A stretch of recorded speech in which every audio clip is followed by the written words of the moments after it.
morning. Good morning. Tuesday. We love Tuesday around here. So much fun. So much excitement in the air with my special announcement. Yes. Yes. I got so excited. I said, ooh, we're going to learn what secret project is this. Let me see what you're wearing for the big announcement. I'm in a black caftan. Oh, my God. It's almost see-through. Wait till people see this. Hey-o, Fred. What are you wearing for special announcement? Wearing my same crappy clothes I always wear. Oh, good. I don't want you to ever change. You're so sexy in what you're wearing. You know who's so excited about special announcement? Who? Bobo. Oh, really? Right, Bobo? Big announcement. Oh, my God. Howard, I'm so excited for this big announcement. I was tossing and turning all night. I know your toupee fell off, someone told me. Oh, my God. He was sweating. 6 a.m. All right. Thank you, Bobo. Yes. Marianne from Brooklyn is so excited for secret announcement. I didn't sleep. Fuck you, Bobo. I didn't sleep. I posted at 5 o'clock in the morning, and you're the Messiah. I don't even know what she said. It was so high. She said, I'm the Messiah. I heard every word of it. What? You know who's excited? High Pitch is excited. Yes, High Pitch. Oh, my God, Howard.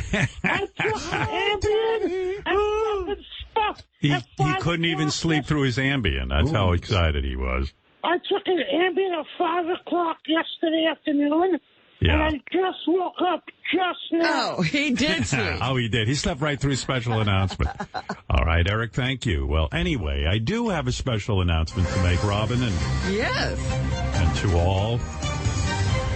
Should we have some staff members in for special announcement, or should Why I? not? Really?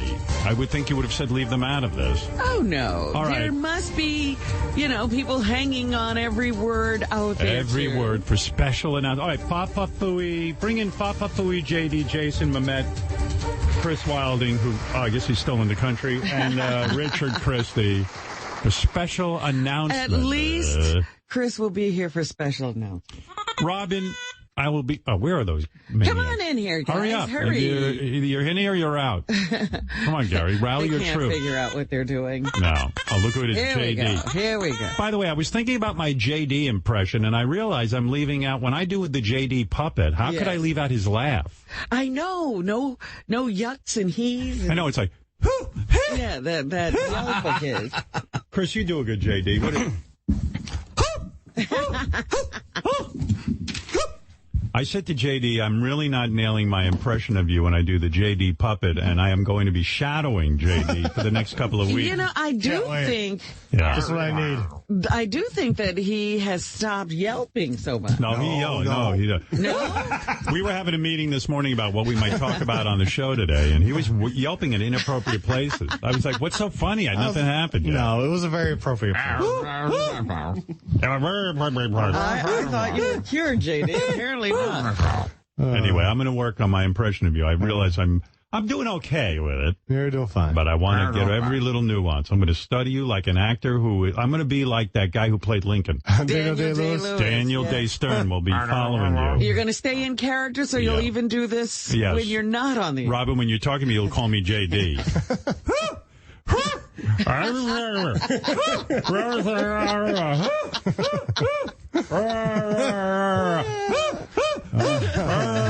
How's that? Very good. Thank But you. his hoot is different pitches, too. You gotta go, Oh, really? like sometimes he's not, if something isn't as funny, he'll just go, Well, it's almost like it escapes that hoot. It's almost like a chimpanzee. Yeah. Don't you have an announcement to make? Yes, he's working on his I guess. impression. That's the big news. Well, I have a big announcement to make. I'm very excited. Is everyone, Robin, I especially want you to know this, that for the last 2 years of my life, I have been tortured. Oh. I mean, look, I'm becoming a woman. What? No. You were not even that shocked by that I'm becoming a woman. They weren't. I was just like, wow, they know something I don't. My name is Caitlin. Robin, my big announcement is I am joining ISIS. Ah. No. My big You're announcement. the new ISIS bride? Yes. Anyway, for the last 2 years of my life, I've been involved in a project that has taken up almost every weekend, every vacation that we've been on. and I have tortured myself. And this is something I vowed I would never do again. But yes, Howard Stern has written a new book. Woo! I have written a new book, my third book. And Robin, I swear to you, it was torture. I know it was torture. You would tell me how tortured you were. I didn't know what about, but you were like... She knew. She knew what I was working on, to be honest. It's not a big announcement to her, but to the rest of the world, really, I never thought I would write another book. I was shocked, actually, when I found out you had decided to do that. And I will now reveal the new cover to you. Oh, we have the cover? And the title. Yes. Excuse me. Are you nude? Are you nude? No. How big's your con? Can I play with it? Excuse me. That's exciting. There you go, Robin. All right. See the title? Let me see. I can't. Comes again. Howard Stern comes again. Howard Stern comes again. What is his name? Just hit me. That could be... That's a double entendre. That could be dirty. That's right. Howard Stern comes again. Very nice picture. That is me looking pensive as an author, as a serious author. And your hair looks lovely. Yeah, I was all dolled up for the picture, but there it is. Howard Stern Comes Again is the title of my new book, and I'm excited about it. I actually am. Now, let me ask you something. I mean, in retrospect, it was supposed to take like a month or two I know, to write. you were supposed to be done with this 2 years ago. What happened was, and I don't want to give away too much right now, and I don't want to make a long, extended announcement, and I certainly don't want to carry on too long. The Bible, the Torah, the Quran. Now comes the most important book in the history of mankind. Howard Stern comes again. Yeah. Howard Stern comes again. Now, let me ask you something. Yes. Is this the tell-all that we've been waiting for? This is what happened. And I will tell you this. In this new book, I do reveal something that I think you're one of the only people that knows about. Yeah? And I've been lying about on the air for the last couple of years. And because I was not comfortable talking about it. But it is the reason I wrote the book. And then when you read the book, you will see that I lied to all of you. Well, every once in a while, you're not transparent. You're no Alex Trebek. No, I'm the opposite of Alex Trebek. So, I mean, I will say this. I needed to lie at the time, and I think when you read it, you will understand. But some of you actually had guessed properly, but others had not, and so I will clear it all up. What? I don't know what this lie is. Well, I lied, but it's the reason I wrote the book. Because what happened was I never wanted to write another book. And then, and over the years, I've been pitched by a lot of publishing companies. Yeah, that's what I'm saying. You've turned down a lot of offers. Because the success of the other two books, if you remember, were crazy. Like, they sold out in 5 minutes. And by the way, now it's a whole different ball game now selling a book because of the internet. Mm-hmm. What happened with the previous books, we couldn't print them fast enough. People really wanted to read this thing and get a hold of it. Now, already it's like on all the major websites and things where you can pre-order. So you can pre-order. Yeah, I'll tell you about all that. Because, people want the thing. And I figured I'd put it out for like Father's Day because even when is that, June? Well, in other words, it comes out officially in, I don't even know. I think it's May. That's not Father's Day. Published in May. I'm making the announcement now, but in May, you would get it, and if you wanted it right away... So you could pre-order right now. You could pre-order right now, and therefore you would have the perfect Father's Day gift, because that made sense to me, because we know a lot of dads like me, even if their wives hate me. So, right. Yeah. And the wives will hold their nose and get the book, so they will can get have it. a good But I predict, for their husbands. I predict the wives will like this book. Really? Because this is about my evolution, and this is about my interviews, and this is a book of... This is what started out. I was going to put out a book of my favorite interviews that I've done. And then when I did that, I started writing wraparounds around each interview. And then it started expanding into some other chapters where I would, I wrote an introduction, and then I started to write about this or that or the other thing. And this is why it all of a sudden bloomed into if I had just stuck this big project. Yeah, if I had just stuck to my favorite interviews and just put a book together, it was done. Mm-hmm. But then I looked at it, and then for like half a year, I went, oh my God, these really aren't my favorite interviews. And I need to get this right. Right. Because I think one of the things I'm most proud of about where the show has gone is these interviews, and people seem to really like them. And there's a lot of wisdom. And then when I started reading through the interviews, I suddenly realized that, wow, even though I did the interview of this person, when I read it back, I said, oh, there's a lot of wisdom in this. Yeah.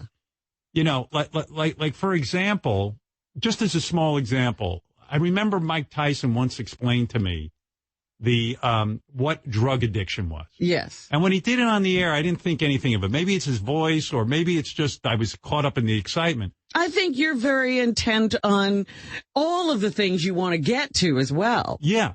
And then when I read a transcript of what Mike Tyson said, I went, oh, wow. That's the best explanation of drug addiction, because I never really understood drug addiction. You're not that type of personality. People tell me to stop drinking coffee. I stop drinking coffee. Yeah, it's done. Yeah, it's done. People tell me to stop drinking alcohol. I stop drinking alcohol. It's done. It is not a problem. I mean, I'm a sensible guy. I want to live.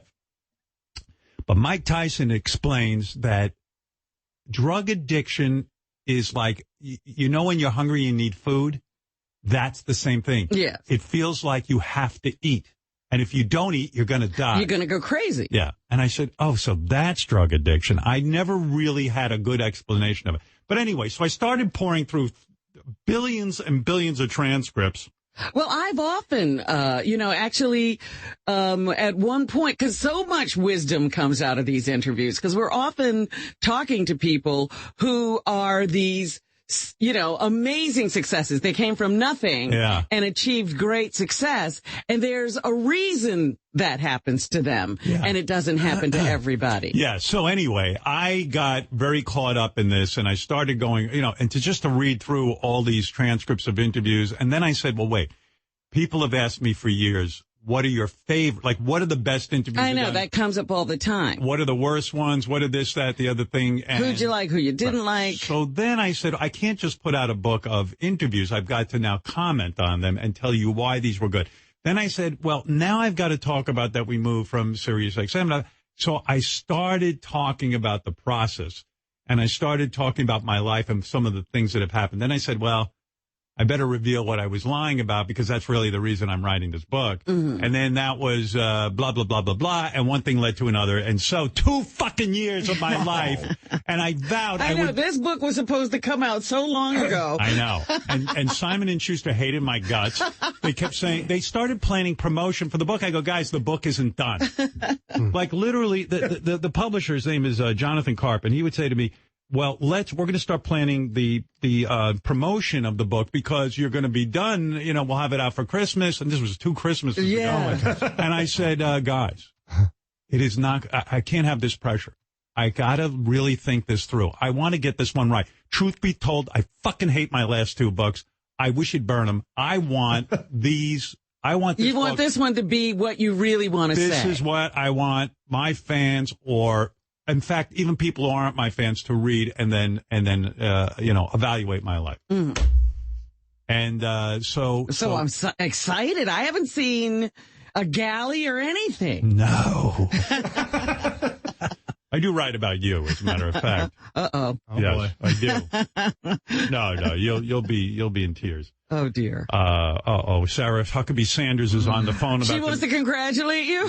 Yes, Miss Sanders. Hello. You hear about Special Project? Yeah, I just wanted to make a quick statement that if this is not a nonfiction book that ends with you dead on your Toto toilet with a broken neck after trying to suck your own pathetic wiener, then it's going to be a hard pass for me. Can't you say something nice? I'm excited about this. I haven't written a book in 20 years, Miss Sanders. Hold up a second there. All right, jerk off rolling. I went ahead and I wrote a rebuttal book to your piece of shit waste of ink. It's called Howard Stern Comes When I Tell Him To. Would you like a quick preview? Sure, let me hear your book. First chapter, once upon a time, there was a big dumb piece of hairy beef jerky named Howard Stern. He sucked. No one liked him. His wife cried herself to sleep thinking about his crusty, unsatisfying old baby penis. Oh, come on. That's a terrible one. How's Tim Apple doing? What are you getting your husband for Father's Day? Yeah, what are you doing, Howard's shitty book?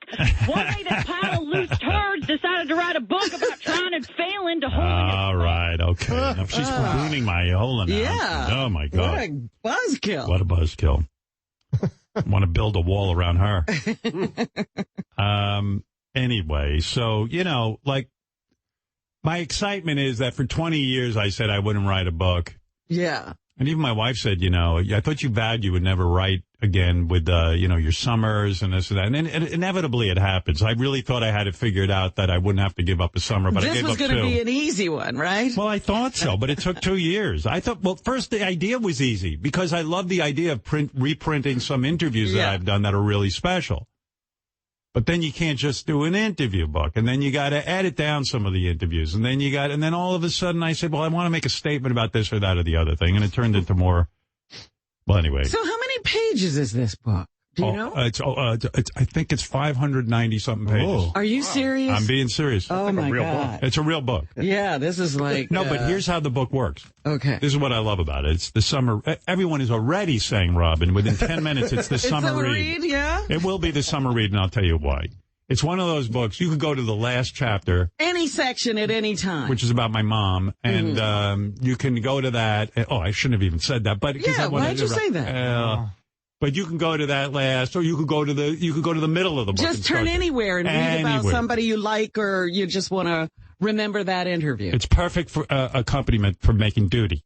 Let me say that too. Sitting on the bowl, sweet, right? Get a couple of books. Yeah, we have one in your bathroom at all times. There's 2 things I'm looking for: is TV to watch on the couch and something to read while I'm on the can. Well, you know what? I actually fell in love with books in the last couple of years because of I got my Kindle and all that.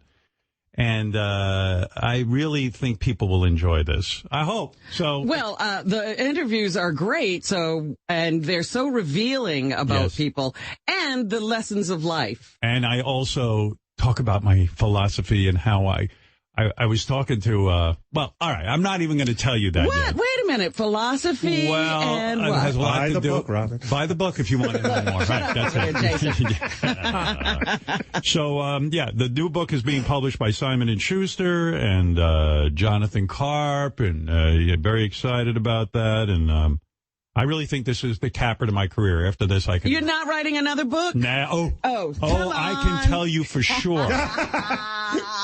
But look at this cover, Robin. I love the cover. You look hot. Howard, I look hot. You do. That's right. And you're gay, you know. I don't know if you can see, but there's way far over there, there's a 7-foot version of the cover. Well, yes, of course. It's enormous. He knows that. I'm just saying. You don't even know how I labored over that cover and the title. And Who did the cover?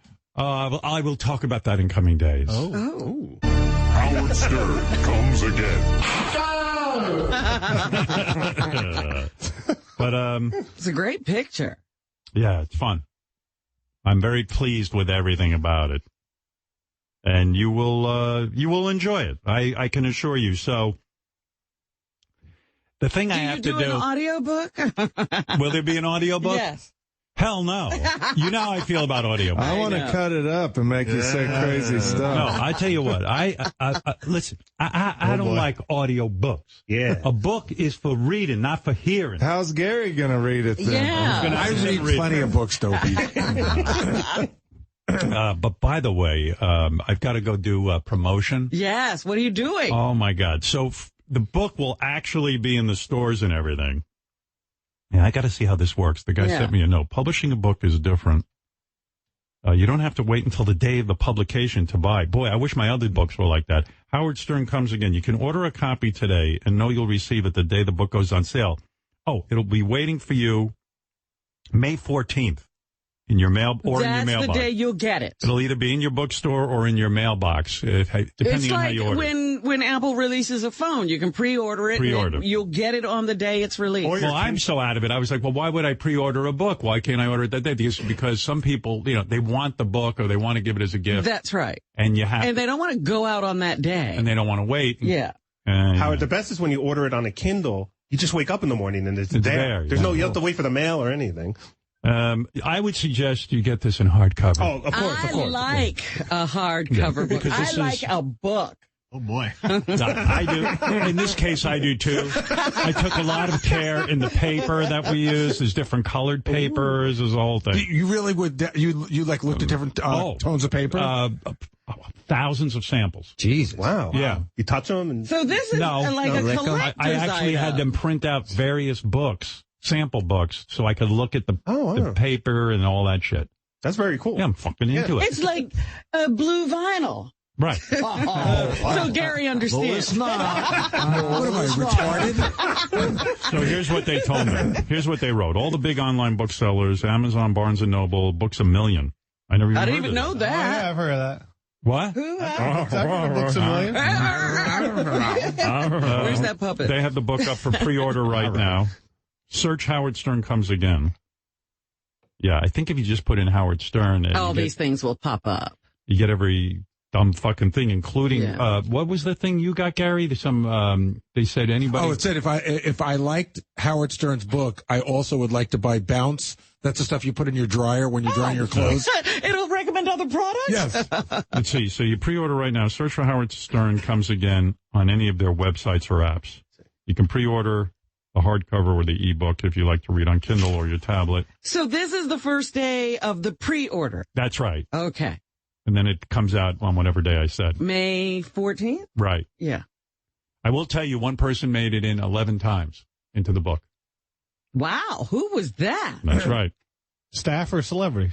Celebrity. I'm not fucking That's JD's way of asking, is he in the book? No, JD, you're not in the I don't expect to be in the book. Who's it dedicated to? That's always a big deal. No dedication. No? There's several people about why I wrote the book and who I wrote it for, but I didn't dedicate it. I don't like dedication. And I didn't have anybody write an intro. Forward? Well, you don't need that. I wrote the fucking forward. That's for people who are trying to sell books. Yeah, I mean, that's bullshit. You know, who need help. A lot of fans are asking, how many times has Benji mentioned? 0.0 times. I think that was just Benji. Let me finish reading this. If you like to shop at Target or Walmart, you can pre-order on their websites, too, even Hudson News. That's the store you see in every major airport in the country. It has a website where you pre-order a book. I didn't know any of this.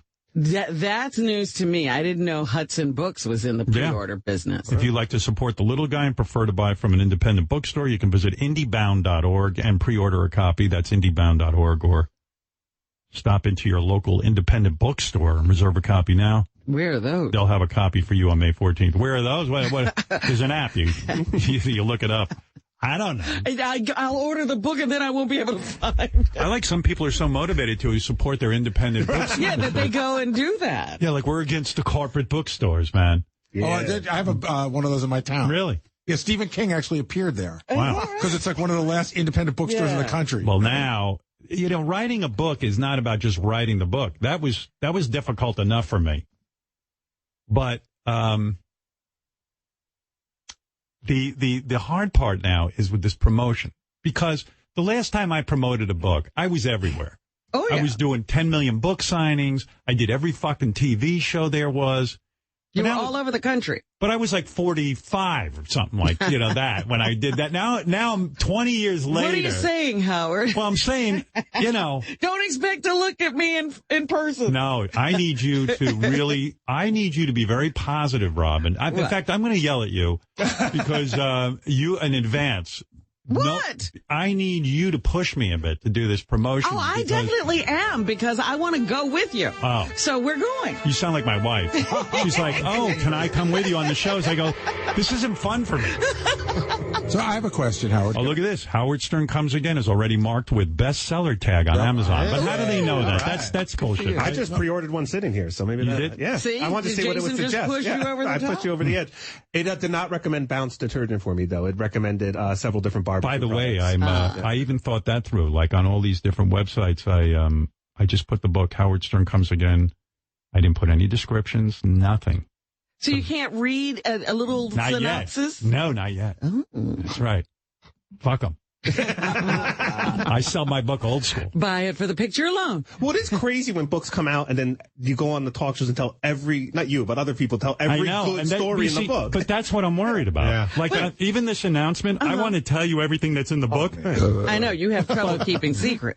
Yeah, but I go, well, if I tell you everything's in the book, then when you read the book, it's going to kind of blow. It's like that Bob Woodward Trump book. By the time I got it, I had read all the good parts on TV. I buy those books because you see everything. Right. But what's on the back of the book? Did you write anything on the back of the book? Yeah, there's a picture of me sitting at the microphone, looking so magnificent, and where all my powers come from. And then there are different quotes of different people I interviewed and stuff, and that's kind of fun to even look at. And yeah, because that's sometimes what people you look at the flap and you look at the back. Yeah, I would much prefer, honestly, to have like fans get this book, and even people who aren't my fans, and be surprised by who's in it. And, and kind of, I think it's surprising who I think is the best interview I ever did in my entire career. That's an interesting I point one. that out.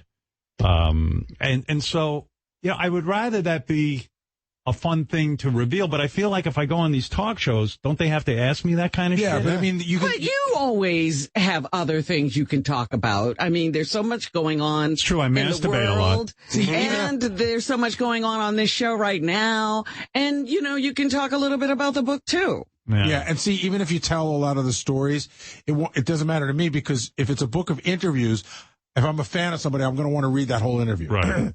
Bring the JD puppet with you on the talk shows. Yeah, no, don't understand. All right, Richard, that's enough for you. Can I ask a question about promotion? Yeah. So I'm assuming that you're having a lot of angst over promoting, right? Yeah, because I sat down with them at Simon & Schuster. I said, what shows sell a lot of books? And they said yours. Well, yeah. that was the first. They said, appear on your own show.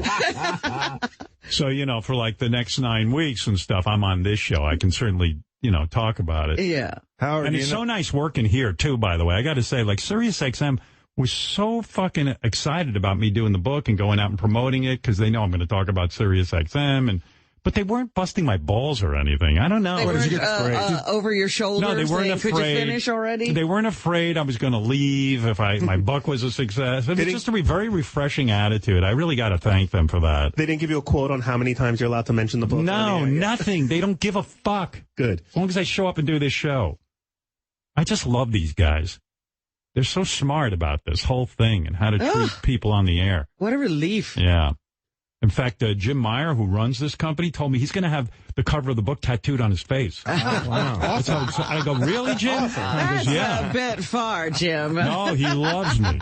Yeah, that's what he wants to do. That's his statement. It's a handsome picture. I don't know how that's going to go over in some of those meetings he has. By the way, if anyone tattoos the cover of the book on their face, Richard will blow you. So. Oh, I will? Yeah. Okay. You won't? It's a goof, Richard. It's comedy. It's just funny. Yeah. It's comedy. I better take that back. Don't do that. I don't have to swallow, do I? Gary, before you hold your question. They got to wear rubber. Ivanka Trump is on the phone. Wants to congratulate you.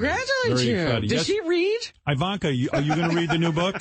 I certainly am. Congratulations, Howard. I hope your book is a 10, like me. Well, I think it's good, but, the audience will decide, of course. Well, here's a tip. If you want your book to do well, put a photo of my perfect breasts in between each page. Then rip out the other pages and put more photos of my breasts. You're probably right. I would look at a book of that. You should have called sooner. I know. I have a question. What's the reading level? I need to make sure Daddy can read it. He always reads me a story. Let me tell you, my vocabulary is very limited, so Dad will have no problem. And for Father's Day, I think it'd be a nice gift. That's why I'm doing it. I'd buy him one for Father's Day, but I usually give him something else. Well, keep that between the two of you. Yeah, I hope there's an audiobook because I really prefer to read with my ears. Is that possible? That's what Gary likes, too. He likes to read with his ears. Yeah. And you can buy one for Jared. Thank you. Yeah. Thank you so much. There are a lot of men in your family. Don Jr. and Eric. Eric, you can buy one for sure. I'll buy them for them all. Your book sounds tremendous, and after I'm done reading, I'll use the pages to dab my vertical smile. Well, Ivanka, thank you, and I appreciate the call and the congratulations. Congratulations. All right, thank you. I'm so excited. Wow. Everybody's excited. I was actually shocked by how astute people are on the internet. Now, I made no mention of this book. But what are they doing on the internet? I'll tell you what they did. So last night they had to put it up on, some of the big websites. Yeah. They post a picture of the book and say available for pre-order. But nobody, I didn't make the announcement. Nobody had announced it, yeah. And in the morning I got a letter from the publisher. It was already a top-selling book. And I went, what do they do? Do they have alerts? How does that happen? So somebody must have saw it's if you went on Amazon. But how would somebody know that? I mean, I went on search for that. I went on this morning to Amazon. I put your name in. The book does not come up. Right. Then I put in the name, the title. Right. I'm sure they switched that now, where if you just put in your name, it comes up. So you would have had to have known the title. But people just troll around the internet looking for stuff. And when one guy finds it, he just tells everybody. It leaks out. Yeah, I guess so. But it was. I got a note from the publisher saying, oh, you're already in the top 100. I go, I haven't put it on yet. Well, congratulations. Once it did get out, it spread very quickly. Yeah. So that was exciting. Yeah. So, I am really anxious about doing the book promotion. I'm going to be 100% honest. Because wait a minute. You just keep saying you're anxious, but you haven't told me what you're anxious about. Well, I have a question that might make you anxious, or that I want to know. So you're very good friends with Jimmy Kimmel. Right. And you're very good friends with Jimmy Fallon. First of all, if you do Jimmy Kimmel show, you have to go to L.A. probably, right? I already thought this through. First of all, Jimmy's in L.A. Jimmy Kimmel's in L.A. Right. And I love Jimmy. Jimmy's my man. I didn't even tell you this. Jimmy and I are going to Italy. Oh, you're going to Italy? Talked you into it? Oh, that's awesome. He talked me into it. You're going to love it. Because this has been another 20-year project. I know. I finally worked up the balls to do it. I'm not exactly thrilled about it. My wife really wanted it, and I said, okay. And Jimmy and Molly kept pressing us. And I was like, oh, fuck. You'll have a wonderful time. And I'm already anxious about it. You're going to love the food. You're going to love the culture. You know what I'm waiting for? When he gets back, he'll be Mr. Italy. Yeah. And he'll be telling you everything you should have done. Oh, you think I'll be like JD with his new traveling and he'll be telling us about the Italian wine. How about you in a bet he's going to be one of those guys that comes back with cases of wine? Yes, that's what I'm saying. You must go to the Uffizi. I haven't been to Italy. I want to go and just, look at the art because I'm into painting now. And I want to eat the food because everyone tells me how great even the little shittiest restaurant is there. And then I want to sit outdoors and sketch. Well, I'm telling you, it's one of the most scenic, amazing countries and so historic. Ciao Bella, Robin. Well, thank you. Yeah. Manja. And then I'm hoping I'll meet the Pope and get molested. I'll have another book. You have to have the Pope molest you? You can't have just a cardinal. I don't want to be. No. Please. Are you going to make it to the Amalfi Coast area? I don't know yet. Well, you know what it is? Where he's going. We all got on the phone Saturday night, Molly, Jimmy, Beth, and myself, and we started planning the trip. And I didn't really have any input because I don't know anything about Italy. I just said, I would like to sketch and I would like to see art. Oh. And I don't want to wait online at a museum, so I'm going to pay somebody to get me in. Well, if you're only going to ever make one trip to Italy, you got to have Florence. Rome, Florence, and Venice. That's Rome, Florence, and Venice. Everyone got to go see Dave. And Tuscany, too. That's it's a culture over there. Yeah, I know. Hey, isn't that where pizza's from or something? What? Tuscany. But anyway. Good wine. But so are you going to do Jimmy Kimmel's show? Well, here's the thing. And I'm saying this with peace and love. I love Jimmy Kimmel. I've done his show. You know that. And I ain't going to L.A. You're not? No. My wife wants me to go to L.A. Well, that's what I thought was going to happen. And she wants me to do, Jimmy's show, of course, but also Ellen DeGeneres. Sure. And if I lived in L.A., I would do that. But right now, I told these guys from Simon & Schuster, I loved writing the book, and I hope, people buy it. God bless that they do. What kind of a tour are we going to be on? Are we going to be in a car the whole time? Wait a second. You're not going anywhere. You just sit home. She's got to rest. So you're going to She's on bed rest. You're going to do Jimmy Fallon's show, probably. Well, no. Here's the thing. There's a lot of shows here, too. I figured it out. The book will. I mean, now it's pre-order season, but the book will be out in May. I know Jimmy comes to New York for upfronts in May. So if he... But he doesn't do shows. Oh, he doesn't? No, he only does the shows in October. Oh, there goes that plan. Yeah. Well, he's doing shows in Vegas. No, I ain't going to That's Vegas. another plane 20 minutes ride. closer. He might as well go to L.A. He can fucking interview me in Italy. Would you do his show again where you're from here and they... No, that was horrible. No. I'll go on the local New York shows. Are you going to be on every one of them? You're going to do Jimmy Fallon and Stephen Colbert? Steve Lacey, I'm sure. You're going to do Seth Meyers and James Corden? What time is Corden's in L.A.? Oh, Corden's in L.A.? I mean... I can't tell where Corden is. I like Seth Meyers. I've had dinner with him. Sure. But... You could talk to him there? He's on at 12:30. I'm pretty sure nobody watches that, right? No, some people... His show's how many does he get? Does he have over 1 million people? Yeah, I think he does. You have to ask John. But also a lot of stuff goes viral on the internet or whatever. Viral. Fuck viral. Well, you know what I mean. Yeah, I know. No, viral is where it's at. Yeah. Howard, do you know what show a lot of authors go on that Gary and I love? What? CBS Sunday Morning. Yeah. Oh, that's right. That's a I don't great want to show. say everything I'm doing, but... What about the week that you're off, right, in And May? you're a big George Stephanopoulos guy. Right. You're going to do all those shows. Today, GMA. No, Gail King. Oh, great. You got to sit down and do the R. Kelly interview with Gail King. I'm going to do that high-pitch Eric Gonzo podcast. There you go. Or Balls' podcast. I'm going to do any show within a 3-mile radius of this building. Oh, Howard, you should do Jim Baker's show. Yeah, I know. With his That would feet be buckets. good. That would be good. He does That'd this be from Missouri. Branson, Missouri. I'd travel for that. Okay, I got a question for you. You've written a horrible book. Pat Robertson, yeah. I'm here with Satan. I think his show is on MSNBC or CNBC, so it's in New Jersey. It's not far. If Jay Leno asked you to do his show, would you do it? What show does he do? The car show. He's got a car show, but it's still promotion. Jay. You'll sit in a car and talk to Jay? I'm not talking to Jay on a car show. On the Tonight Show, maybe I would have, but not on a fucking car I don't have that anymore. I mean, How I about told Rachel you. Maddow? I told you, I don't hate Jay Leno. I really don't. I don't like how he treated going me. on the Jimmy, but I'm not Johnny, or whatever his name is. Jay Leno show. I'm not going on that. I mean, if I'm the best, I mean, that's ridiculous. Oh, that Kelly Ripa show's on New York. You can do yeah, Kelly. you can do Kelly. Ryan Seacrest. She doesn't want me. She didn't? That's not true. Really? No, I don't think so. Whoa. They've never invited me on, or Yeah, but you've never been available. You're on the air when they're on the air. but they've never asked. I mean, She's I can been tell you, here, hasn't she? I would say almost every talk show in America contacts me on every 2-day basis to do their shows. I've never once heard from them. They're going to want you. What about The View? You got to do The View again. Well, with Whoopi, I would do that. Yeah, she's on there. Yeah. Will you do Dr. a podcast of any kind? Yeah, well, evidently there are some podcasts that Simon & Schuster feels is you see, the reason for the promotion isn't to talk to my audience. I could do that here. Right. Although, I do want to reach some people who used to listen to us but don't get satellite. Yeah. But also, I really feel this book would appeal to people who like to read.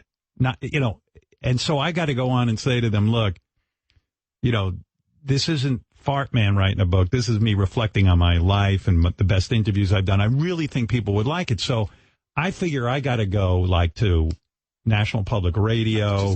Yeah, I'm going to go there. Like That's not a podcast. Ira Glass or Terry Groves. As far as Howard's concerned, that's a podcast. That's a podcast to me. Anything on NPR is a podcast. Will you cook with Rachel Ray? Rachel Ray? She has a show. Yeah, I would cooking. possibly do Rachel Ray. Rachel Ray, Wendy. Trevor I don't Noah. know. Will you do Wendy? I don't know how those books. I don't know that Wendy sells books. I don't think so. The ones that sell books they said Mark Maron sells books. That podcast. Adam Carolla has a big podcast. Yeah, but I don't know that he sells books. What about C-SPAN's Book TV? C-SPAN Book TV. I don't know. Maybe. You're the only one who watches I got a that. secret list from Simon & Schuster shit I got to do. And I'm going to do that with peace and love. But you're not leaving New York? Not according to this schedule. I got it all. Like they say, we want you to do Jimmy Kimmel. I go, but he's in L.A. And they're like, yeah. Oprah sells books. Oprah doesn't do a show. She's not putting in on she Super Bowl sometimes does. Sunday. She sometimes does. What about I would do an interview with Oprah. You got to get molested. Yeah, she just did the Michael Jackson thing. Yeah. I would sit down with Oprah unless she's going to be uptight. But she does this thing, Super Soul Sunday, and it is like a... Well, she did some show with Beto O'Rourke and Bradley Cooper over at the Harlem or Where does it air? On her show, on her own. Oh, she still has a channel? Oprah doesn't like me, but yeah, I would do Oprah. Dr. Phil? Dr. Phil, he doesn't sell books, does he? I don't know. No, nobody reads who watches Dr. Phil. Listen, first of all, you mention every fucking show on television. I'm telling you. You know who would love I'm you? only doing Dr. limited. Oz. Yeah, I'm doing limited appearances. I told them that. Oh, Seth Meyers has 1.47 million viewers. I guess you're doing his show. Well, I don't know. I mean, I'm going to pay. I don't want to do every fucking show. I mean, you shouldn't. You should be special. I'll be burnt out. Yeah. So are you doing any of the morning shows? That's the question. I don't know. Let me see if that's on the list. You know what it is? I haven't done any interviews in like oh my goodness. I purposely don't do them. I remember when Alec Baldwin was starting his show. He wanted me to come on, be the first guest and everything. I said, listen, Alec, I love you. I love when he does our show. I said, I am waiting until I have something to promote or do or something new to say. And so now is the time. Well, now maybe they'll give him another episode. Well, no, his podcast is very good. If I hear from people and they want to interview me, but I think they've already booked me on a bunch of things. But would you rather talk to like a Michael Strahan where it's kind of more like a fun interview? No, I don't want fun. Would you rather talk to Gayle King where she's really going to Gayle King. I want Gayle King. But I like Michael Strahan. But they're different interviews. I want whoever's got, you know what? Wait a second, Robin. I want whoever's got the biggest audience. What if they're similar? Morning America, isn't it? Yeah, but what if it's like by 100,000 people? Mm. I don't know, but don't you want to sit down with George Stephanopoulos? Yeah, I would sit with George. I mean, I'm friends with George. Charlie Rose. Yeah. Well, Charlie Rose isn't on anymore. I know, I was joking. You know, I learned something. Like, I remember years ago, I was selling a videotape. This was 100 years ago. And I figured, I'll go on Larry King. At the time, Larry King was on CNN. You know, he was the guy. And we were doing direct sales, so I knew exactly how it would, and I was like, I'd be curious to see. Larry King must have a lot of people who buy shit.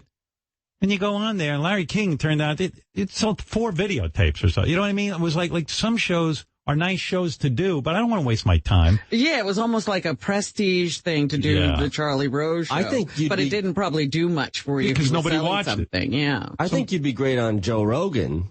Joe Rogan, maybe. I don't know. It's up to the publisher. Yeah. Ooh, you should go on Jeopardy. No, but Joe Rogan doesn't like me. I don't think that's true. No, it is true. Still? It is. I'm not sure if it's still no, it's true. still. I've heard him say nice things about you. Oh, yeah? I don't know. But, I mean, Joe, I love Joe. I think Joe's one of the funniest guys. Always loved him. But, his show's like 3 hours long, though. Could you do that? You have to be up for all 3 hours? You have to stay for 3 hours. He interviews you for like 3 hours. Good Lord. Well, listen, I ain't looking for torture. Write another book. It's interrogation. I mean, I'd sit here for 3 hours under protest, and they're paying me. But, no, I love Joe, but, years ago when Joe was on the show, I said to him something off the air, and he took offense to it. Really? Yeah.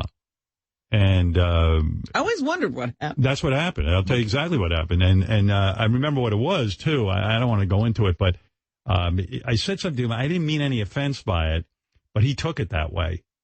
And that was it. He just was like, hey, I can't do your show anymore. And I was like, okay. I mean, it's a shame, but. I have heard him praise you on his podcast. Well, he knows I love him. I mean, I've been nothing but in his corner. Oh, you're not going to go to L.A. You can't do Bill Maher. Oh, Bill Maher? Yeah. Mm-hmm. Well, but does he sell books? I would imagine he does, yes. I don't, I watch that show every week. I love Bill Maher's show.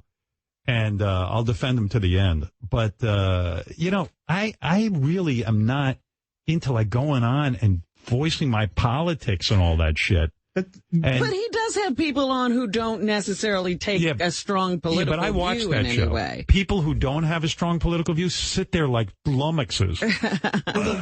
Like he interviews you a little. You'd be a guest. You could be a guest who sits there with a one-on-one interview with him. Yeah, too much work. Too much work. And then, he'll be like, well, what do you think of this guy or that guy? And I'll be like, what?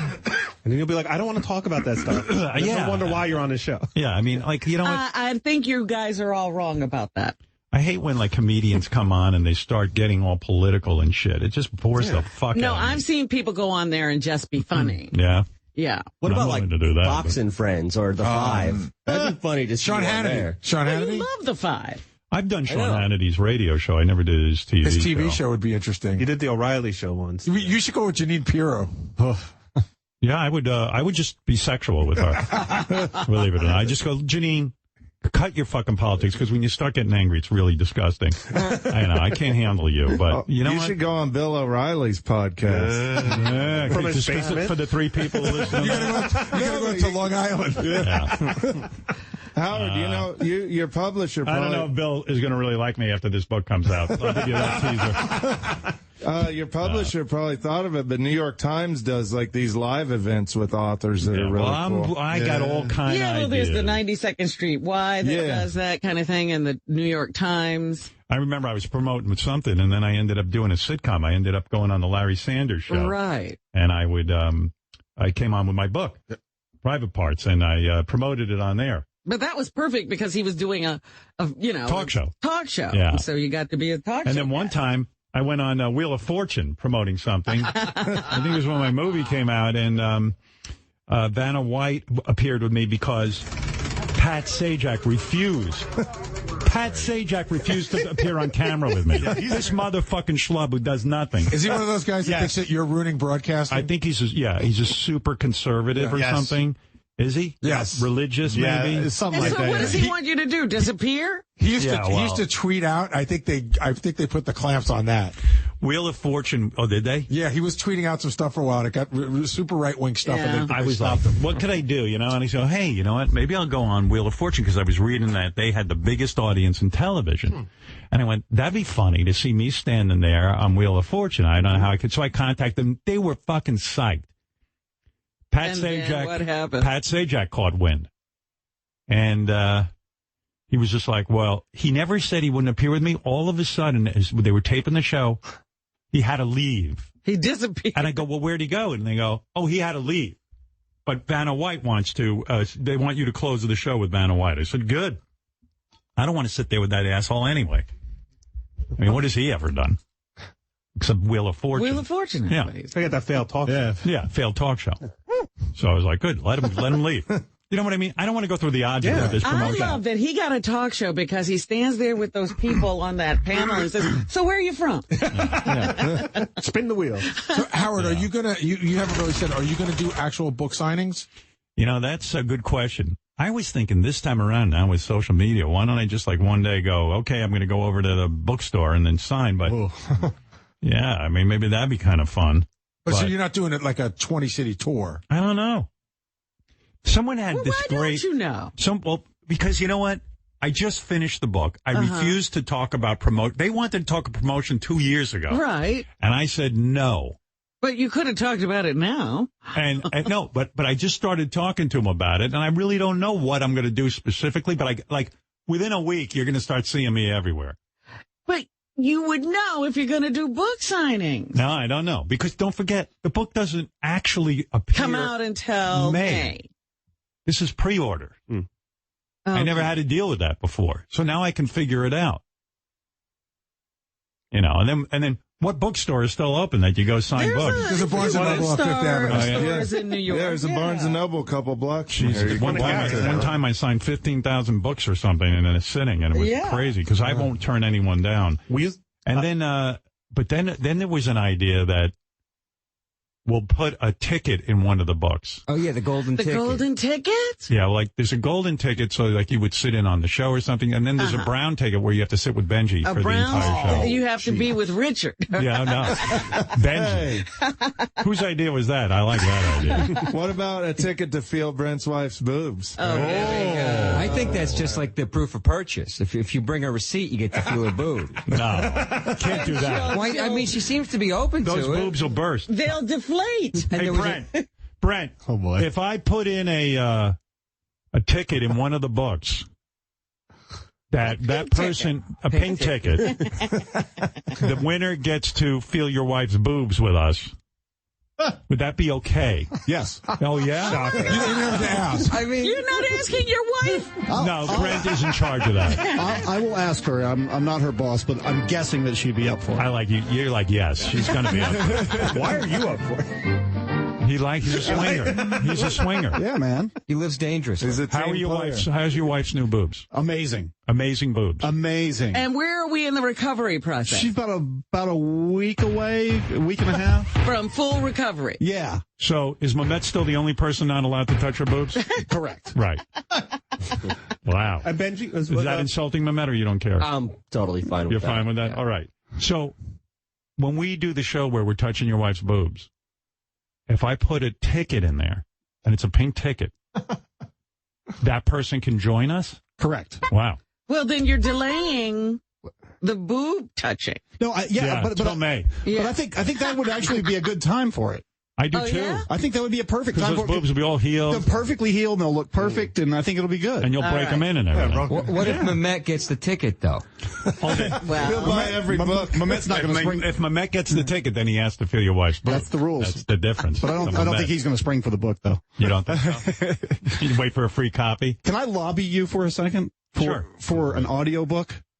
Because 25% of people are Audible learners, and that's how. But a lot of the book are my interviews and things, and so I believe that they should be read. But what if you put the air check of the interview in the book? Yeah, listen, fuck audiobooks. I wrote a book and I busted my balls. I'm not sitting there reading it now back to people. What am I, a third grade teacher? What about having somebody else read it, like the deep voice Super Bowl guy? Nobody wants that. James Earl Jones. You get the worst ideas. You know, Howard, there was another. Learn how to read. Okay? I read. We didn't grow up in Kansas. Hey, by the way, do you know the Jensbys in Kansas? I've heard you talk about Jensby Farm. Do you know where that is? No. I've been I'll there look it up. You've been there? I slept in their corn bin. What? Yeah. Slept in their corn bin. When was that? Well, once when I was 16 and once when I was 19. You know that can be dangerous, right? Yeah. It's flammable. I didn't know. The dust is flammable. I played in there. It was so much fun. Mm-hmm. Oh, I used to love playing in those, but you can sink in the corner. Yeah, I love it. There's that movie, Quiet Place, where they sink down into the corner. you could die in there. Yeah. I did. I died and I was resurrected. But you turned to Richard like everybody in Kansas or wherever he's from knows each other. I don't know. Maybe he knows the Jensbys. There's not that many people in Kansas. Yeah. I heard a rumor you and your wife are hanging out with a black couple this weekend for potential swinging. Is that true? That was true. That is true. Was or is? Well, we went out with them on Saturday night. Right. And? Well, she still can't do anything. But there was, this is the longest swinging I've ever heard of. Gary, it's a medical condition. She can't do it. Like, we went out with a get to know you. She can wear her bra. Yeah, what's wrong with her vagina? But how fun is that, fucking a girl with a bra on? Like, they do that on R-rated TV. So you're saying this couple you met, this interracial love affair you guys are having. Well, I wouldn't say love, but okay. Okay. You met a black couple. Yes. And you are going to swing with them when?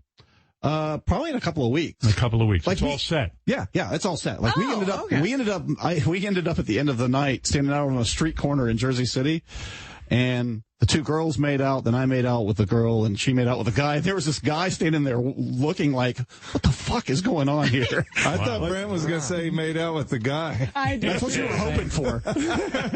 Wow. Yeah, it was wild. It was, and people have seen pictures of this couple that you have shown around the office, and just a shuli. So, but I see. Yeah. So this is a big you might deal. as well show it to everybody. Yeah. Does the guy have a big pecker? I have no idea. Like, Shuli said the guy's enormous. I don't know what that means.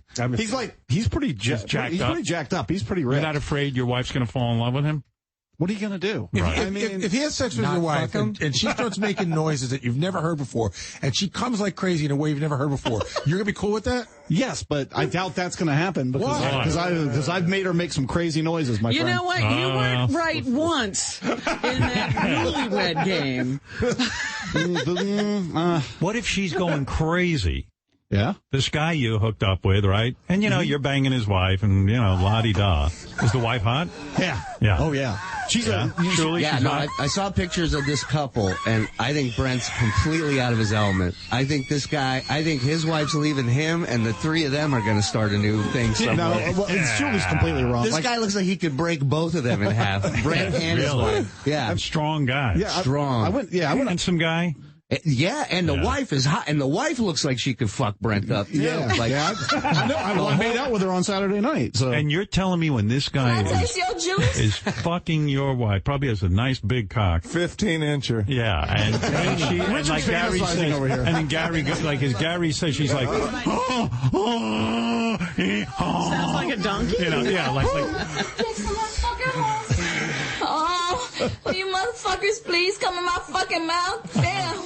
Can I taste your juice? Shit. Please come in my mouth. Fuck, my ass is whoa the fuck out. If that's your wife, you're not going to get crazy? No. Wow, Brent. Like those scenes, those group sex scenes are steamy, man. Yeah. Well, then you are a swinger. Well, not until he swings. He hasn't done it yet. Well, he's all set up for it. He's making out. This time. But he doesn't know what his reaction is going to be really until it happens. Robin, I'm not completely inexperienced in this area. That's not the point. This is a new experience. Ish. Can I ask a quick question? Robin, I'm with you. You said that you haven't swung yet with the wife because of the breasts, but what's been the reason for the last few years that you guys have been trying? Well, we haven't been doing it for a few years, Shuli. It's been like 8 months. So what happened before she got boobs? Look, it doesn't work like this. You don't just run in and everybody gets naked and start fucking. Like women don't work that way. You've got to let women get comfortable with the situation. It's nerve-wracking at first, and now she's completely comfortable. It seems to me, if I may say, first of all, I noticed that a lot of the couples you approach are black. Is this a thing that you and your wife are into, where you guys want a black couple? It's a thing with me. Yeah. And I think that she's had boyfriends of every race. Yeah. So that's not really a consideration for her. But I'm really attracted to black women. Yes. So hold on a second. Can I jump in here a second? Didn't you have an ex-girlfriend many years ago and you guys had a deal, but you enjoyed watching her have sex specifically with black dudes? I can't comment on that. But it's an ex-girlfriend. He can't comment. Obviously, something legal. Brent, I have a question. So swinging doesn't necessarily mean that you're all having sex in the same room, but is this a situation where the four of you would be having sex next to each other? Yeah, this is a same room deal. Same room deal. Right, yeah. Right. Because there's some of them where you go to a different room. Right. Where do you meet this couple? We met them online. Online? Yeah. All right. And then you met and you kind of started making out in the street. Well, we went out for drinks, and then we went to this place that has dancing and a DJ, and then you're dancing and you get into it that way. And then at the end of the night, we were all having a good time. And when they left us, we did a make-out session, and they left. When you meet up, when you're talking, are you pretending like you're not about to fuck the guy's wife? Is there small talk for a while before you get into it? No. That's the beauty of this, is you're not pretending that you're not going to fuck the guy's wife. You're I'm talking to this guy about what she likes and what, But then how isn't the deal closed if everybody knows what they're there for? Like, I knew a couple. Are you following the dude's story? The kids aren't ready yet, dude. He said his wife's titties aren't ready yet. You're like a small child who's wandered into a theater. In Vegas that were swingers, Howard, and when they wanted action, they would go out and they would get it. Yeah, but Brent just said they're all about that. They've gotten to the point where they want to swing. But it just happened to be in the middle of her recovering from titty operation. But even before that, they'd always end on a makeout. It always ends on a makeout. It never goes past that. English, motherfucker, do you speak it? Like I said, it takes some time to get her comfortable. Why isn't there a second makeout after the first makeout? What you're saying is that Brent has never successfully swung. I think he's the factor. I think he's the X factor. Really? I think what two women don't want to fucking get it? Is it that hard for women to fuck each other? No. I think he creeps them out. That's my theory. You think Brent creeps out the couples? Yes. I think he's the stick in the fucking wheel. You have no idea no idea what the fuck you're talking about. What's he saying, Brent, about you? He's saying you're a freak. I've been around him fucked up, right, with a good buzz. He gets a stare on him. Right. That's true. Scary. Right? Am I lying? Right. He gets a stare on him that you're like, I'm not going anywhere so you're near this saying, fucking guy. I mean, I know his wife's attractive. Guys want to fuck her. Sure. So it's true. It must be Brent that's scaring away all these swingers. Well, how is this so difficult? Right. Well, first, I'll be real honest with you. Where it's kind of right is before I was really fat. Right. And since I've lost weight, it's gotten a lot better. A Right, lot right, better. Right. Yeah, because I've taken off 50 pounds, so it's... So what you're here to say is, getting back to book promotion for a minute, that one of the listeners, if I do put a ticket in the book, they could feel up your wife with us. Absolutely. Wow, that's a hell of a prize. Well, thank you for that. That's really something. This is first book promotion I've ever been involved in where you get to feel the titties. It is. And I hope it's like a regular dude that never gets to do anything special or anything fun. Well, we can't. Well, we're just selling the book. What if it's, no, I know. What if might it's like even an be old a woman. It might be an old woman. An old woman? A 90-year-old woman. Can they resell the ticket if a 90-year-old woman finds it and wants to pass it on to somebody else? No, I think. Hey, on our phone is Swinger Brent, who's ready to swing. Hi, Brent. You're ready to swing? Yeah, man. You know, it's like Doyle from The Misfits always says, patience is a virtue, man. You got to wait, man. These things don't just happen right away. Right. It's taking a long time. Well, you know, the problem is we've been to some lame clubs, kind of more of a mild scene, but I think this one's going to be good, man. Yep, absolutely. You know what I did? I went up to her, I gave her my cool rap, and I really got her going, really got her wet. Yep. Yep. And what do you do? And like, you say you dance in these clubs with the women. Can you dance? I can, man. You know what I do? I let my wife make the first move, yep, and then I come in and I'll give the girls my cool rap, like I'll spout off some facts about international terrorism. The 1981 Sawalunto bombing in Indonesia, 2 people died, yep. 1997 Kuala Lumpur shoe bomber, Afatima Fadi. Fascinating stuff, man. And you tell them that, and then right away they want to swing with you. 1975 Al-Wazari coup. Yeah, man, get them soaking wet. Well, all right, Swinger Brent, we're hearing, and Swinger Brent, thank you for calling in.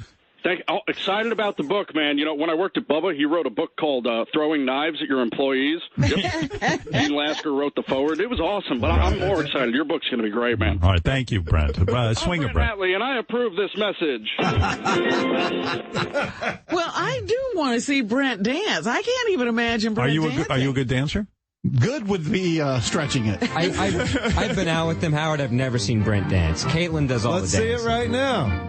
Put on a song, Fred. No. We got a song. Listen to this. I'm definitely not doing it without being buzzed and without checking. You're saying you can dance and it doesn't look bad. Good enough to get by. Right. It's a lot of grinding on the chick more than dancing. There you go. Dance to Shirley. Dance to Shirley. We're going to dance to Judas Priest. Grind on his butt. Hey, he had a chance to swing. He didn't fucking close the deal. Wow. I'm not into twinks. Are you Shirley was twerking for you. Are you going to a swingers resort this summer where people are not allowed to wear swimsuits in the pool? Yeah. Wow. What is going on with that? It's outside Tampa. It's a place outside. It's a huge. I've been there lots of times. And you're going to be nude in the pool? Oh yeah. Oh my yes. God. I can't think of anything more disgusting. Okay, I mean, not just you. I mean, just anybody. The rule is everybody's got to be naked to be in the pool. You cannot wear. But he's yelling at me. He's going, "This takes time. This takes time." Now he's going to a fucking resort where your dick's out the minute you get off the plane. Because like, how you gonna woo him and romance him? We've worked up to this, idiot. I'm the idiot. You're the one who hasn't. You're not done any swinging yet. But Brent, you call yourself a swinger. You're not a swinger. Shuley's point is interesting, in that if you're going to a place specifically to swing, right?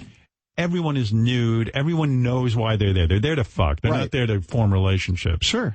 And it's almost like, how can you miss unless somebody in the group is weird? Right. You know what I mean? Yep. Somebody, the fact that if you go to a swingers club and you can't swing, where everyone is there to swing, something is wrong. Howard, the couples that go there, the husband's going, I can't wait for a stranger, someone I've never met before, to put their dick inside you. And then something happens there where they go, but not that guy. Not that But that's not what happens, Shuley, you fuck.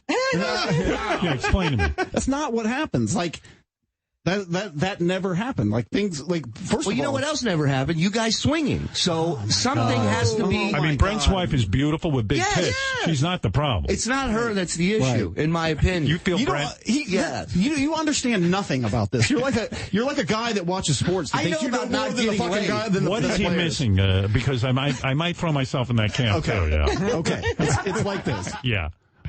My wife wanted to get comfortable doing some of this stuff, and the first couple times we went, I said, "Hey, if nothing happens, fine, no big deal. There's no pressure on you to do. Not even just there to observe. If you want to do something, I'm with you. Right. If not, no big deal. Understandable." And the first time, she wasn't that comfortable with it. Okay. She was like, "Hey, there's a bunch of beds pushed together, and people are just thrown in there to fuck. Like, I can't get into it like that." Right. She told me that. So you've got to be accommodating to what women want to do. Of course, a guy can go in there and want to fuck. She's not going to fuck any dude. But that's not her thing. Right. So the point is, it's been 8 months. But we're saying, what? The point is, it's not a race, you fuck. You know, surely in a way, you're ruining my book promotion because Brent's wife is going to let her titties be felt up by the guy who gets the golden ticket, kind of thing. I love it. I love it. I think it's very generous. If we end up doing that, I got to talk to the public. I think what Shirley is saying is the book promotion will get her closer to swinging than Brent. But Brent, you're comfortable enough. I mean, I've never seen you naked. You're comfortable enough to get naked and to show your dick to strangers? Yeah, I've done that lots of times. He's done it in the military. Yeah, that's different. And I've been to hedonism, and I've been to this resort that I'm talking about in Tampa. So when you go down to the pool, let me just understand how this works. You come down like in shorts or something? Yeah. Okay. You get to the pool, and you go, "Honey, I'm going in the pool." Right. You take off your shorts, and now you're nude. Right. And like, do you groom up before you go down? Like, do you shave your balls? Oh, and shit? yeah. Like I clipper it down. You clipper everything down. So you look good by the pool. Completely shaved? No. There's a little.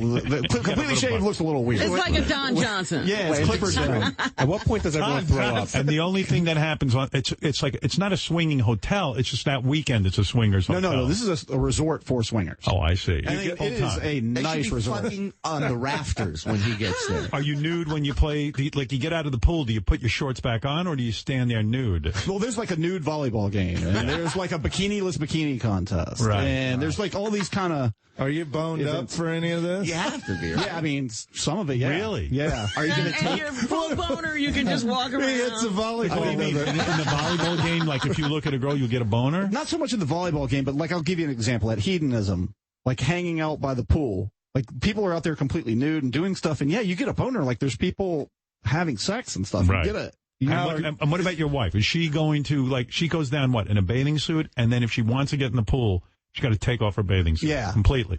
But most, I've been there a few times with women.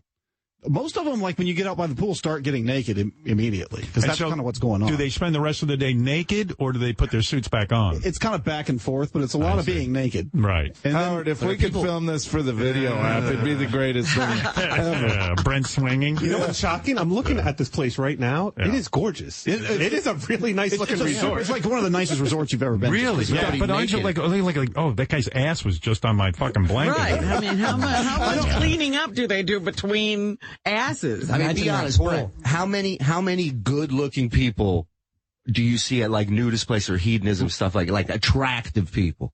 I'd say 60% are pretty good. Well, we're planning on sending a correspondent with Brent and Caitlin when they go for their big swingers weekend. Really? Yeah. Oh, what are you kidding? I don't know that they let that happen in those places. Oh, yeah. This place is pretty cool. I know these people. They'd be send Shirley. If Shirley goes and he gets in the pool, Shirley's got to be naked. Shirley will have to be naked to do the.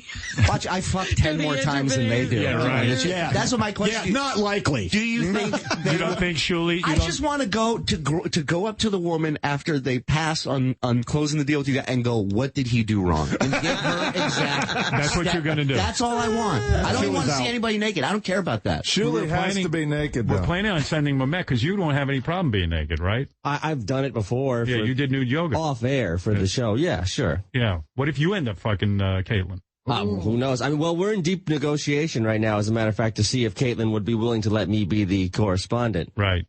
Oh, really? People are vying for this. Yeah. Oh, for sure. Who wouldn't want to be naked with Brent? That's a plush assignment. Do any celebrities ever go there, Brent, or is it just, I've been there. I can give you two names that I've been there with, and I can't. No, maybe they don't want their name on there. I wouldn't. I mean, if I gave you the name, I don't want. What? There's Cousin Brucey. I hosted a bikiniless bikini contest with two guys that are not well known. Really? Comics. Yeah. Wow. Yeah. Jay Leno? No. Did Bubba ever go there? No. Bubba ain't going to be naked in the pool. No. Crazy. No, that's not Bubba's scene. Bubba's crazy, but he ain't that crazy. Bubba sends you there. He doesn't go. Hold on. Sarah and Dan are on the phone, and they want to swing with Brent. Let's see. Yes, Sarah and Dan. Take that, Shuli. Hey, Dan, he sounds really great, and I mean, we'd love to swing with him, right, honey? Hey, it's Dan here. You guys sound super hot. We swing with anyone. We just love the lifestyle. Yeah, we're really open to it. You know, we've actually just never seen a picture of Brent. Sweetie, can you pull one up real quick? Let me pull that up right now. Hatley, H-A-T, L-E-Y.